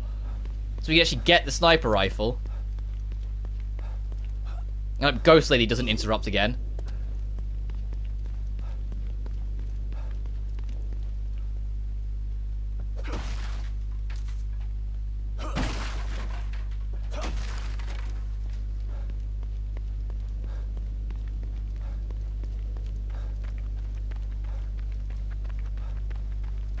Oh, I can get this as well.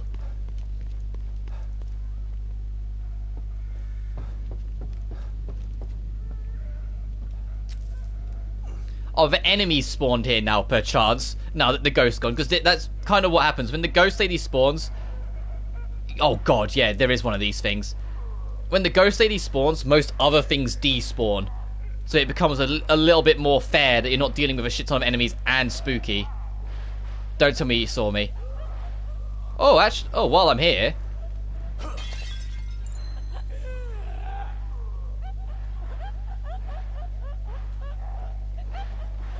Let me in.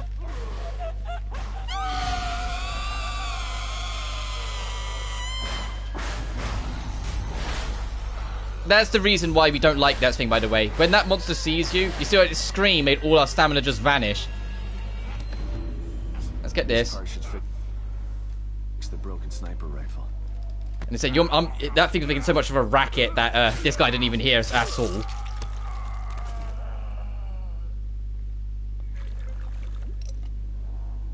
But yeah, those guys suck. Those enemies aren't fun. Crafting. Give me the sniper rifle. Yeah.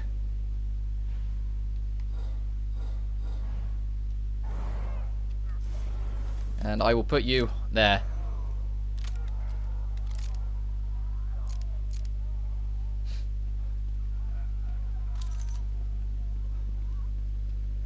If upgraded, the sniper rifle is another weapon that can do really great damage. It's just, you know, you have to be accepting of how much you got to spend to get it there. Oh, I don't even have enough parts anyway.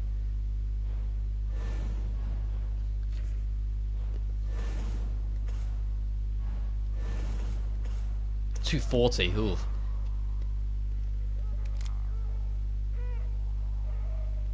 I could try fighting that thing, just to kind of show you how stressful it can be.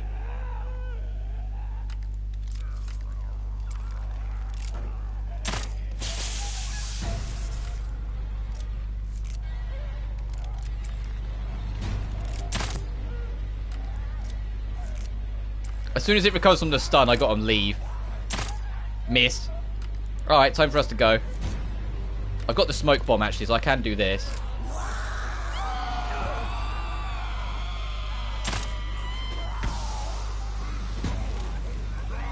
Can't sprint yet because, you know, the thing screamer.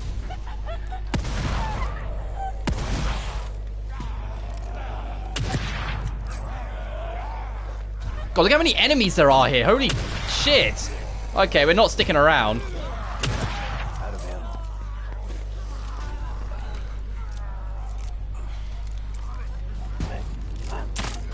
How did that miss?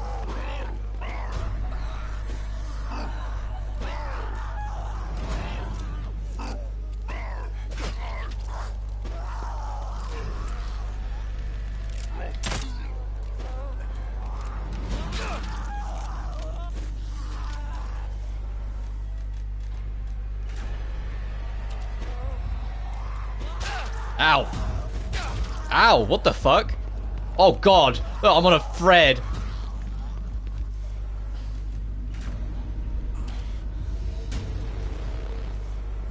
Do you want to calm it down? Yeah, you back up.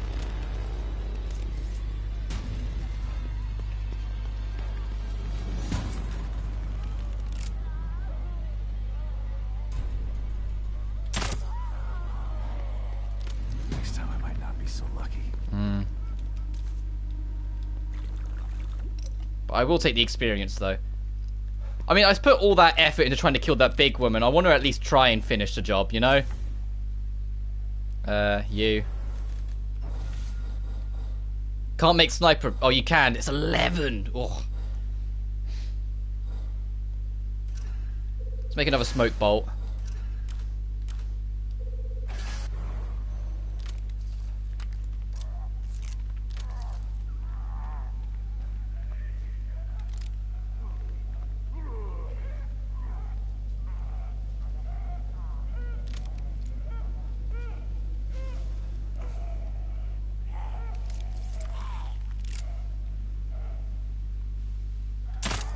Missed again.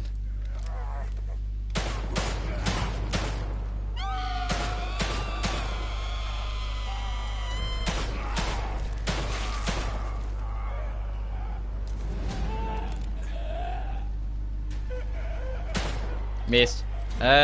You stay there, will ya? Thank you. Anyway. Well, that wasn't enough either. God damn it. Let's try and find something else.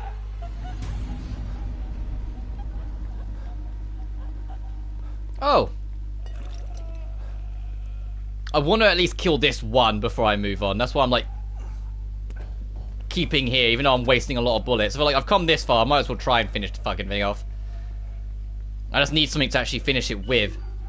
That's the problem.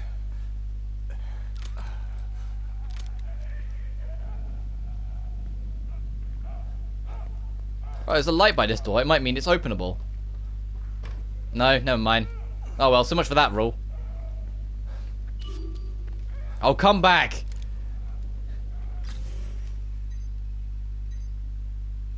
One of the ladies are in there, so the witch lady, so that's not wise. I have nothing for that, so that wouldn't be wise.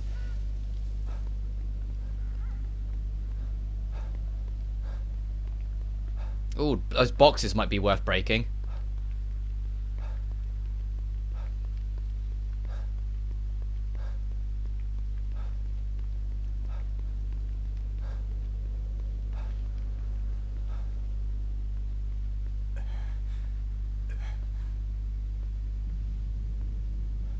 These guys will wake up if you disturb them too much, so that's why I'm kind of being wary. Another one of those giant things is over there.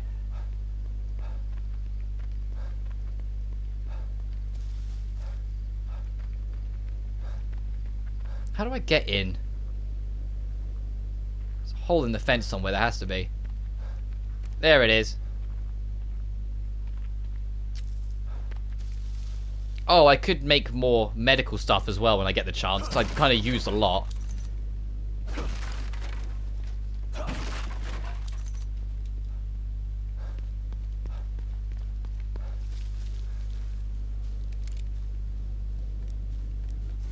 Wait a minute. Oh, I was like, wait a minute, where did... No, there we go. I was like, where did the laser sight go? No, because the quick select was still the old pistol. Which actually has 6 bullets in it. Okay, let's go.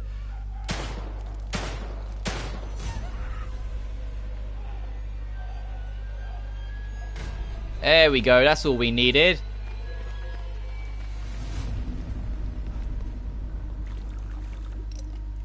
$1,500. Oh, there. That was worth... That really wasn't worth all the trouble.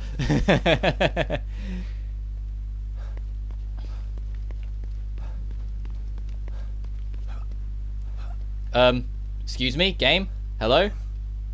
Hello?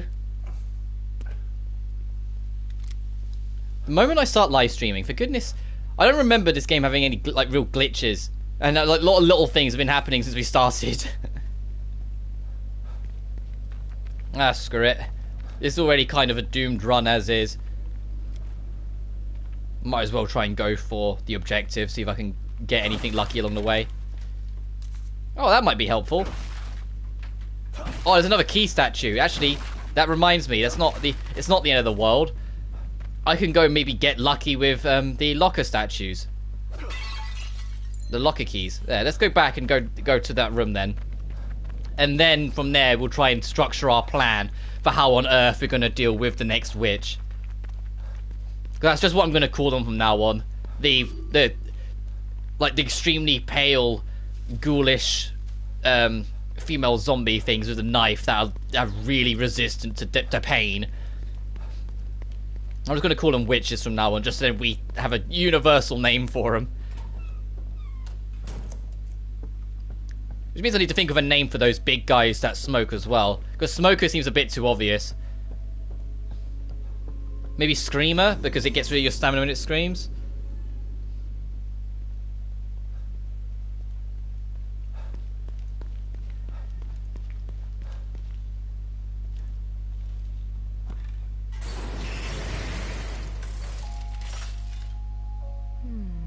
Not looking so good. Let me help you. Right, let's try this first. Eeny, meeny, miny, mo. 3 syringes. Okay, you. I already have a med kit. If you can't pick up what's in it, it will just be left there, so you don't have to worry about like getting despawned or you missing out. So that will just remain there, and then when we actually need it, we can go pick it up.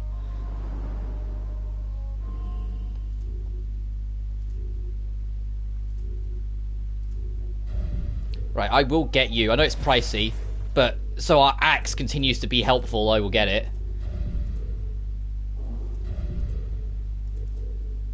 5,000 for the 20% survival when attacked. Increase the effect of healingness can be helpful. Covers, move faster and crouch. I might save up for that. Being able to move faster and crouch might... Because we move hella slow right now. That's what I'm going to do, actually. If we could move at least jogging speed crouch, that would be nice.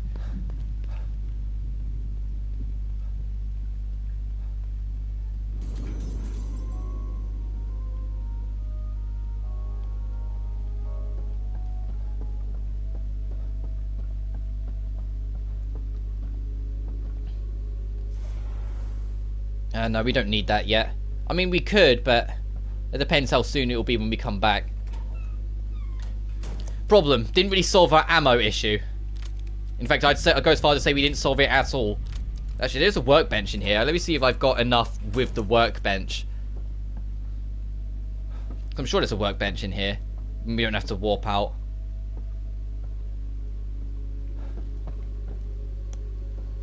No? Okay, let's warp in then, for goodness sake.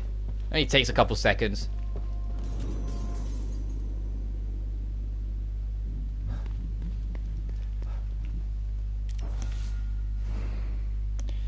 We have 6, so that's 1 shotgun shell's worth. Oh, we can make a bolt. That would be nice. That might be helpful when dealing with the thing. The witch. If I get a smoke bolt, I won't be able to get a shotgun shell. Yeah, I'll take the 1 shotgun shell.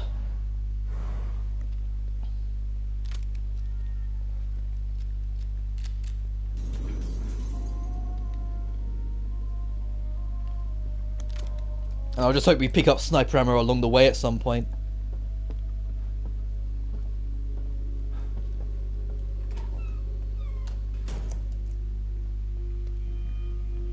Alright, let's go take on this witch. This very close proximity witch that can absolutely kill you at point blank. Actually, I will use 1 syringe just to give us a bit more of a top up. Yeah.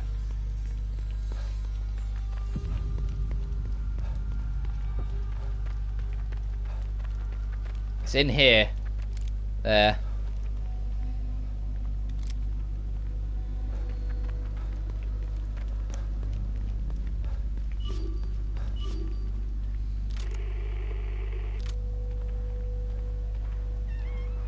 Yeah, this is it. This is the reason why the door closes behind you. Because once you interact with this, she enters. She enters from that door, actually. They make you stand right here. That's kind of evil. Actually, I say that. It's in here, so it's a little bit of breathing room. Shit. How am I supposed to get supplies if every cache is overrun with those things? Should do it. You're not getting out of there, shit heels. James, it's Ryan. Come in. I locked a bunch of those things in. Okay, I have to head out, have fun. Alright, see you, Jonathan. Thanks for popping in. James, do you copy? Shit. There's a supply cache under here? I gotta get down there. Yeah, and now we've got another residual. Signal. James, where the fuck are you? But once you've done that, you get a new plot signal, so you can actually... Hang on a minute, I've got my wires tangled of my setup and stuff. I'm like, look, why is that all like... There we go. But once you've got both of them, you get a new one that you can go to. Which is the one I thought about earlier, but it's at the visitor center. So we'll go there in a little bit, but there is something under here, and to get to it, it's through that door. Slight problem when you go to approach it. You can already hear it. So I'm trying to twig the encounter.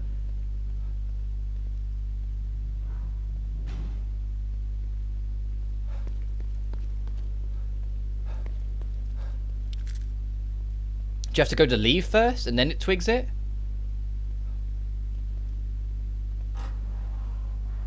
It's in there. I just can't remember what you need to do to actually like activate it to get it so they will open the door, because there is a witch in there. It's why I've been so hesitant to come here. Is there something in here I have to mess with first? Oh, like this? Yeah, that makes sense.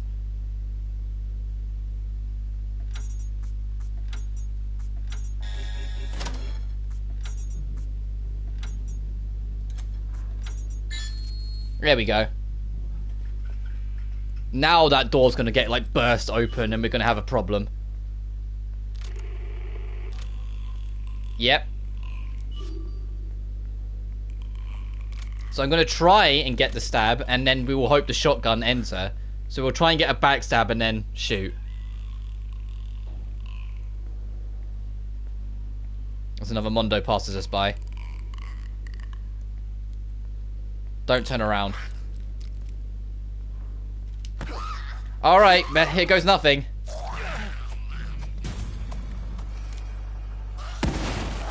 That wasn't enough.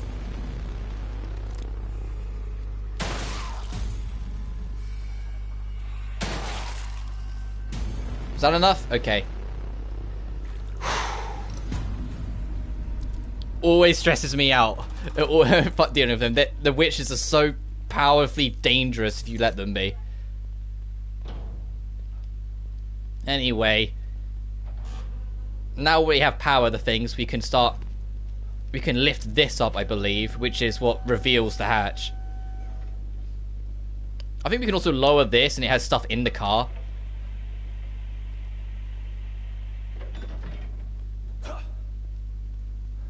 No? No, never mind. But you can still lower it anyway if you want to. Alright, one bullet in a dream, let's go.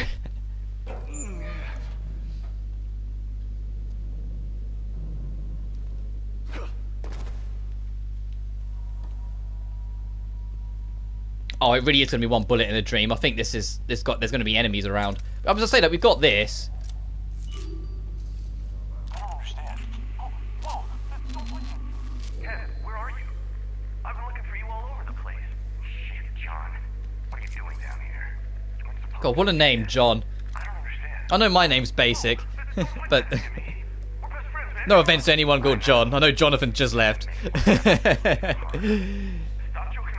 It's like, I don't know, there's a thing with me, it's like anytime I get into like a new game or new story and whatnot, I want the names to be more out there. I don't want them to be recognizable names, if that makes sense.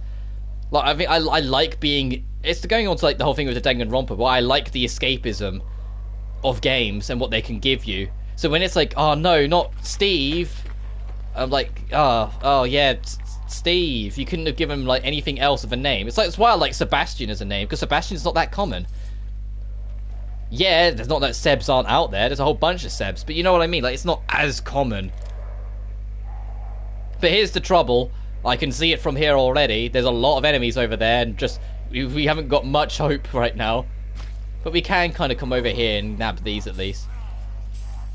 We have been spotted, but they can't get to us, at least not right this second. Security guard. A security card that shows a grid of authentic codes. And we can worry about that later. What's this? Some kind of signal. Now we got trouble because they're going to start trying to break in. So let's get in here to give us some room. hopefully something to use. Incident report. At approximately 2:30, Citizen 253, John Stevens, entered an unauthorized Mobius area and witnessed sensitive materials. Capture and reprogramming was unfortunately not an option, was forced to institute Zeta 5 emergency measures.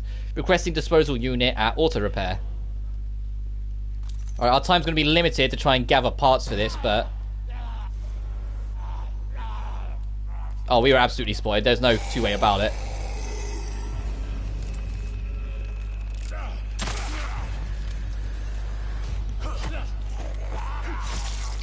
Nice. Right, let's open this. Oh, is this the explosive bolt or is it a smoke bolt? Yeah, it's explosive bolt. Okay. The explosive bolt, as the name might imply, is, well, you know, fucking explosive. But as the tutorial kind of went to explain there, but I kind of glimmered over it, they are proximity based, so if you can, like, latch it onto a wall, you're not in immediate, like, screwed danger, you know? You can latch it on a wall, and when an enemy approaches it, then it'll detonate.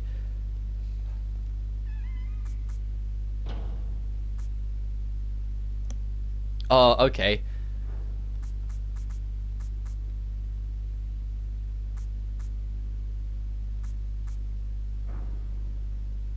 Oh, we don't know what letter this is yet. That's the problem. We need to actually figure out what letter. And B34. So B3 is 96, and B4 is 76. There we go. God damn it! I need to actually use these health kits. Actually, what's our health on? You know, just for the sake of it. There. Now we can pick this up, so we don't have to worry about coming back. And a high-grade weapon part. Yay! It was worth doing it. And bullets. Yay!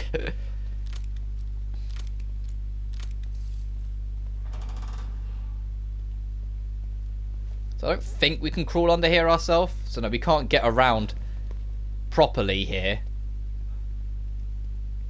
I'm trying to think if there's anything else of significance before we leave. Like a ladder, for instance. Where does this take us out on? Oh, right into a trap. I can see that wire. Okay, let's be careful about how we handle this. Can we disarm this? Because that's also going to be an alarm. It's going to alert everyone here.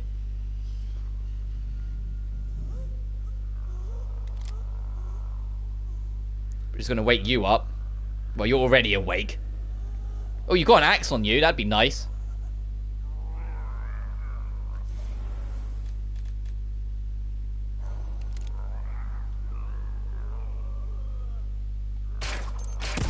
Oh shit, never mind.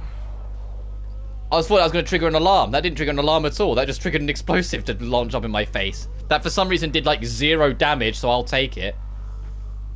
That absolutely should have killed me. Never mind, now let's actually approach this properly.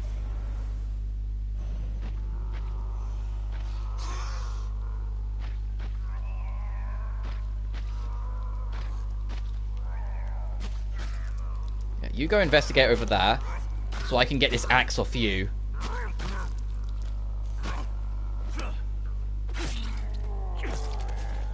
And get it. Oh, no, no, no, don't do that. Well, I wanted the axe. Give me the axe. Hang on, lady. There's an axe here. I can happily give it to you. Just let me get it first. I'm sure you had the axe. Oh, another explosive bolt. I could do that instead. Alright.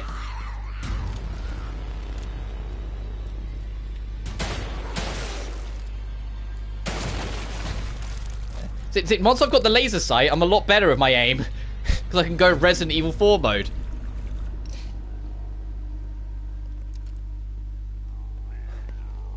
There's another one in here. And I bet this is going to make enough noise to alert them. Are you here? It sounded like you were. Well, that didn't work. You little jump scare, did it? Nice try.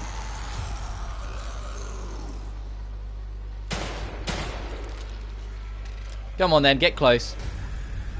Out of ammo.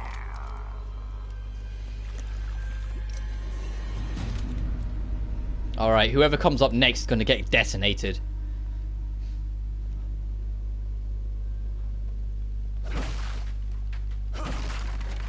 Come on, give me something. Gunpowder. Oh, that'll be helpful later.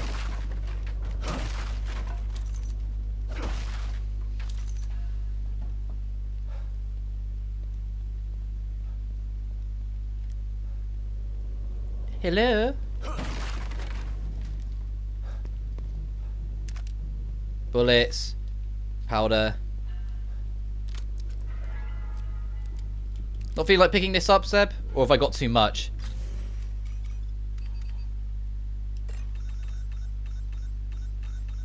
No, it doesn't look like it. It's just not feeling like picking that up right this second. Oh, it's a proximity thing. See if I can find it. There we go. That was annoying. Nice.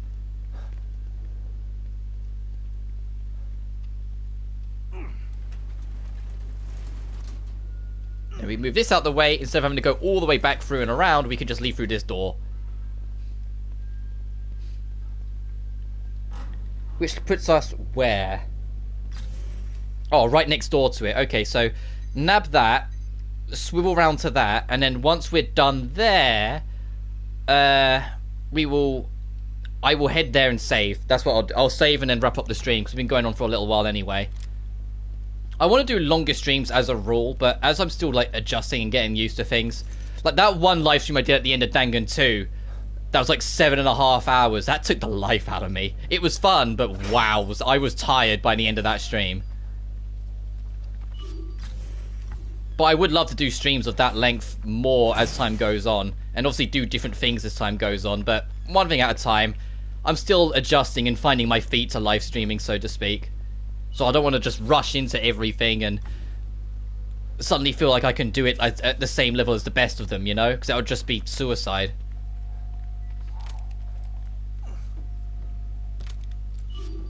I do have an explosive bolt, so I can be a little bit more crazy with this for a second, because I can just use one of these.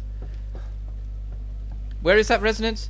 Oh, it's behind us. Okay, so it's at the end of that. It's at the end of that train then. Okay.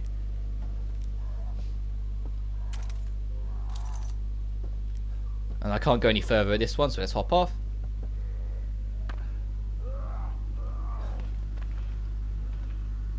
Yeah, okay, we need to go all the way to the end and then go down the way. Alright, time to... I'm back, bitches. Time to rectify an old mistake.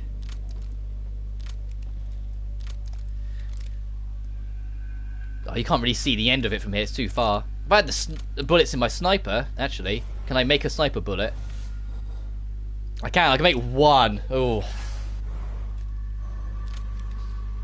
Alright, I'm gonna make it count.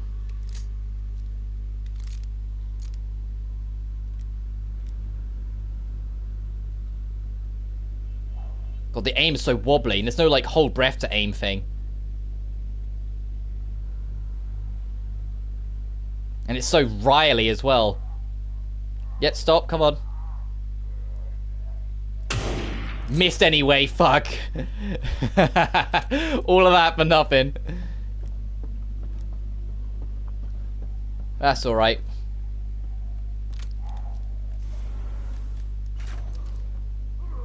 Let's linger here for a second. More will show up after we take him on. That's what got us killed last time. So I'll try and sneak up on him, and then we'll just, you know, use the might of an explosive bolt to try and deal with the rest.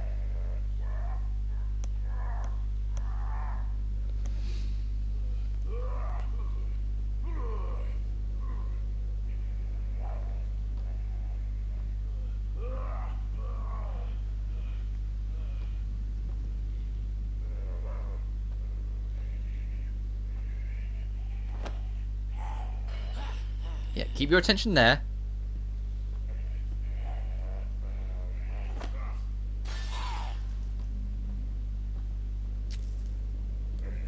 Because that these two are both about to wake up once we deal with this.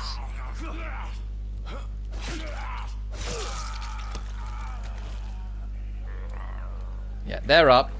Alright, let's try and tunnel them in a little bit.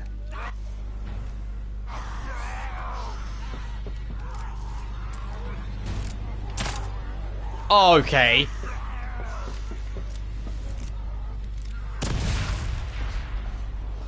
I mean, it still kind of worked out in the end. Oh, there's a third? Uh-oh.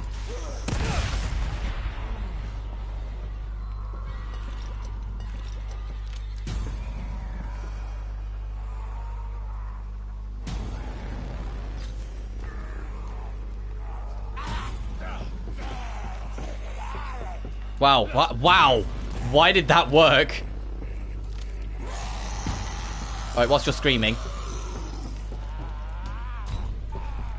I had no right to get away without unscathed. Let's just get out of here. Let's not fuck around. We got what we needed. We got the red gel. We still didn't get you, though.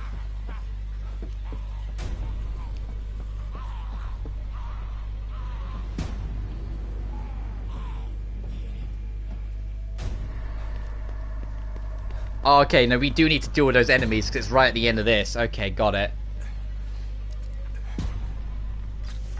I keep on pressing that button. I need to press this one to bring up that menu.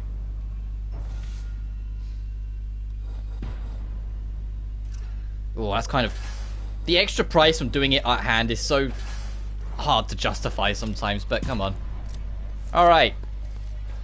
Maybe we can get some components from those boxes to try and make a bit more ammo.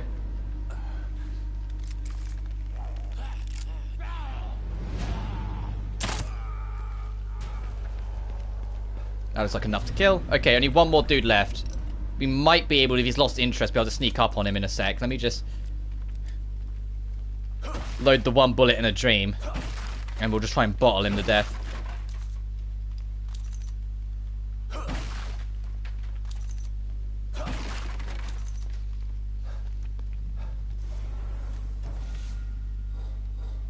Not enough. Okay.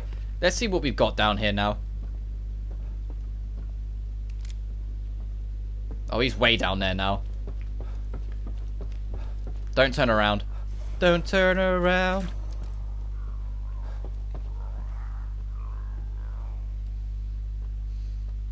Well, if you are going to come here, I can try and launch this like through the gap to get you to turn around in my favor.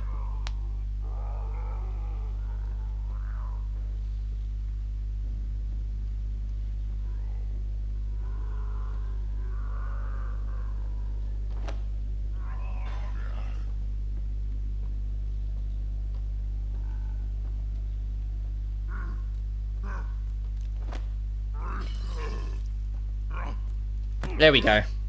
Alright. Took a little bit of work. We had to come back, but we finally dealt with this little problem. There was a lot more than 2 enemies.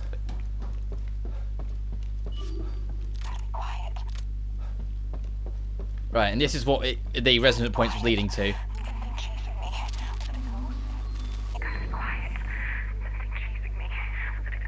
Oh, it's more info about the weird ghost lady. We haven't seen her in a hot minute.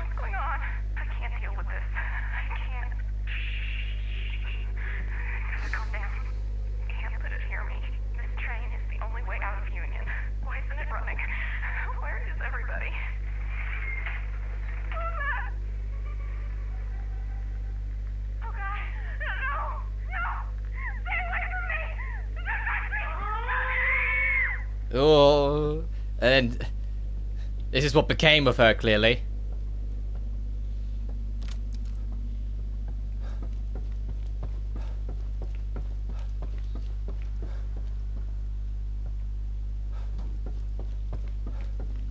I was half expecting her to show up now that that's kind of said, like, oh yeah, she's around again. 'Cause, I mean, look, this is a big, long, linear stretch to scare the hell out of you.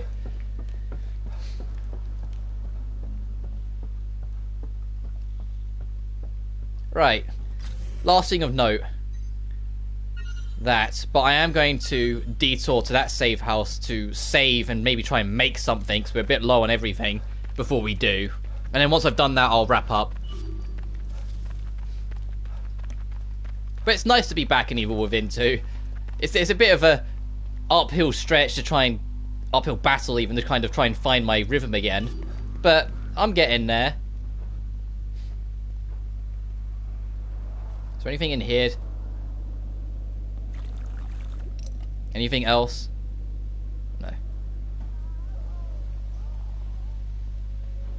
I could shoot that. Because that is a, you know, general red barrel means explosive hazard. Let's see if she gets closer to it first, and then I'll shoot it.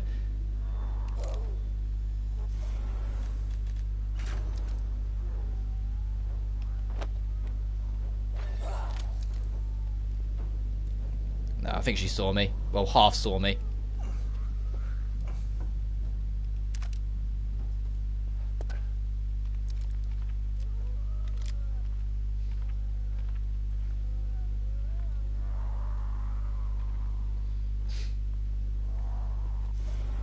How many balls have I got left? 1. Alright.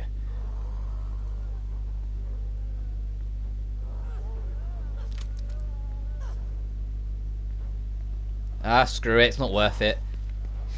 Yeah, you can stay over there.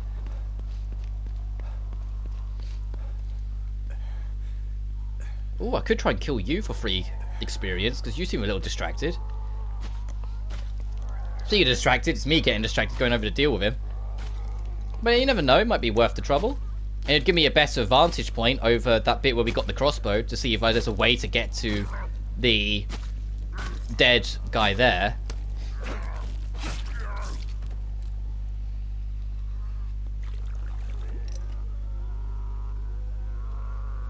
So it's you, and I think you have something on you. It's just getting to you between these.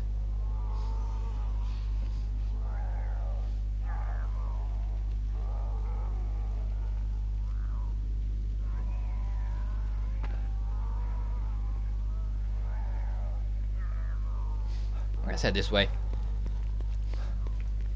I know there are people around here too, but we can at least just kind of sprint past them a little easier.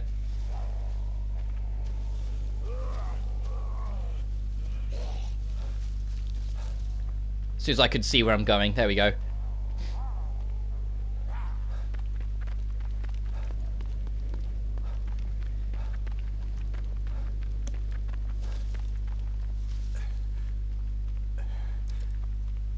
As in, I will do live stream other stuff. I won't just, like, always try and do one genre or one type thing. I want to do different things and see where it goes. And I'll get more of a rhythm with it as I go. I know I will. And, like, it will become more natural the more often I do it. It was the same when I was doing Let's Plays. Like, when I first started, it did feel awkward and offbeat. And it took me a while to get a feel for it. But once I did, I felt like I got a good rhythm with them. And hopefully it'll be the same here, where it'll start to become second nature to just do these live streams. And I'm sure more people will show up as time goes on, and I'll get more of a feel for it. Like, I'm not expecting to, like, be the next big Bex, blah, blah, blah, you know, all that shit. I just want to have fun, and if anyone comes along, they come along. And who knows, if I actually do well enough out of it to start making money out of it, I can do it more. That would be the ultimate thing. The more I get out of this, the more I can put back into it.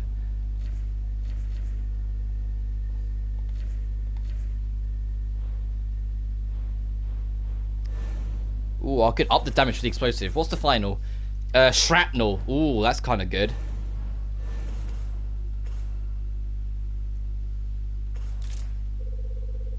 Yeah, let's use that. And then really upgrade you. And then we can worry about that later. But now... Oh, we have nothing. Smoke bolt would be nice, but eh.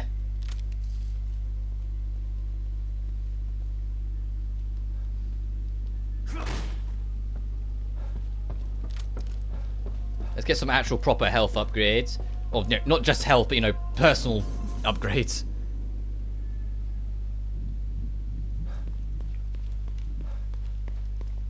I don't think we found any more keys. I can't remember if we did.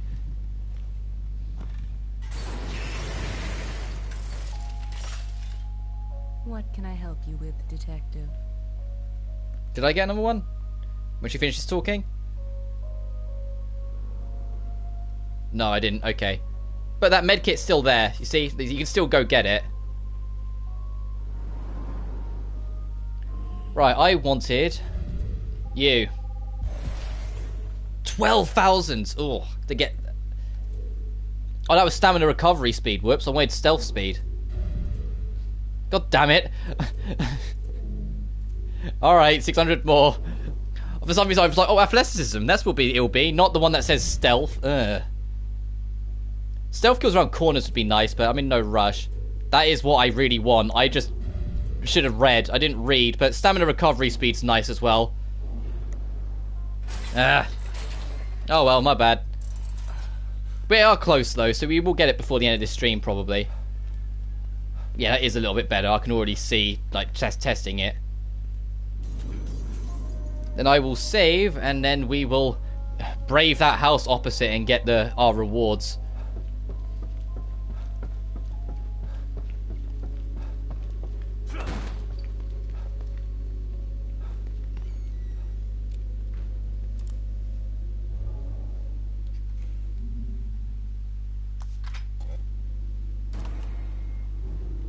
Yeah, because we're like 13 minutes to the hour. A little after 1 stopping seems like a good stopping point for now.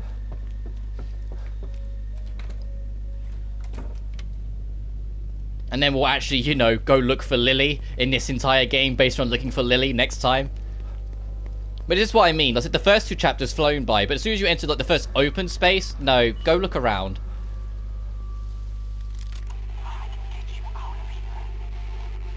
And it's below us.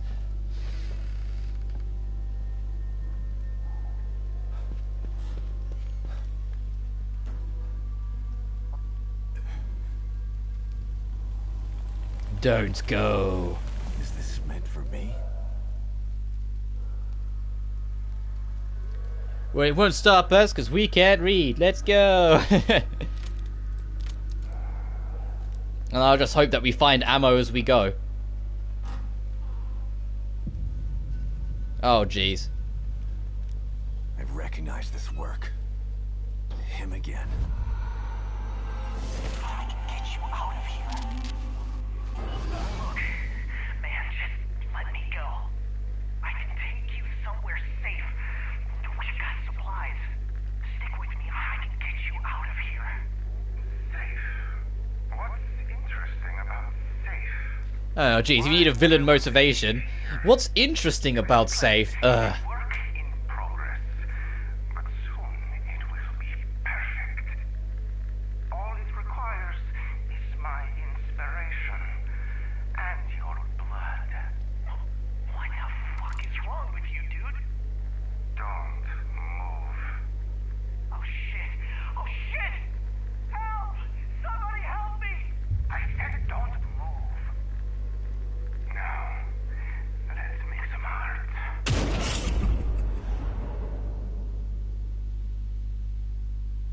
Tough luck, Ryan. Well, at least now we know what happened here. Take a picture of the victim. Alright, no enemies. We can get out of here safely. Yeah! Another communicator. Must be Ryan's. Mobius team members. They might have something useful on them. I rigged my communicator to pick up Unity chip signals. I managed to find locations for the rest of the security team. Well, what's left of them anyway. They'll have supplies, and it's not like they need them anymore. All of these chips are broadcasting from dead brains. So now, it will show you where what's left is of the falling members. But we've done all right. We only missed 3, and it's bullets, bullets, bullets, gunpowder. So the major ones are gone. So yeah, we'll probably clean that up on the next stream, and then actually, you know, start heading towards the objective. But let's get out of here, and then get back to the safe room, and we will save and wrap up there. Oh god, that I forgot about that. That genuinely made me jump a little. It's never as easy as just leaving. I knew there was something, but I forgot that was what it was. I thought it was just going to be more enemies were going to break in. And you can tell we're in trouble because there's gunpowder in here. The hell is this supposed to be? It's sick.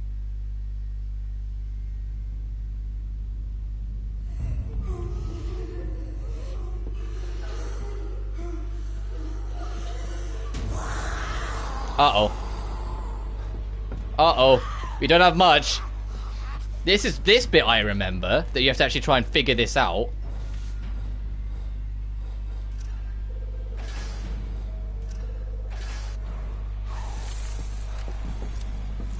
No, give me the bomb. So try and get them together and then get them both. Come on. Group up. So I feel like I'm herding in like COD zombies. Come on. Need you a bit more closer than that. Come on. I need you guys like be touching tips basically. Still not enough. Come on. That'll do.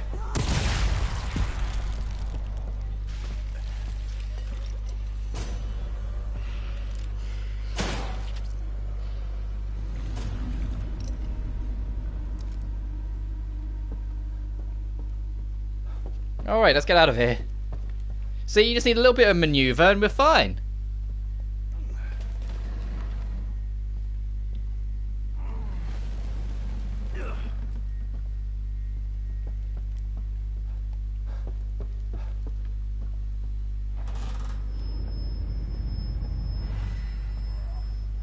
That was weird.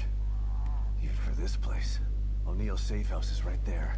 Might as well give him the bad news about his entourage face to face. Yeah, so let's go wrap up this, report back to O'Neill, and then we'll save and leave it for now.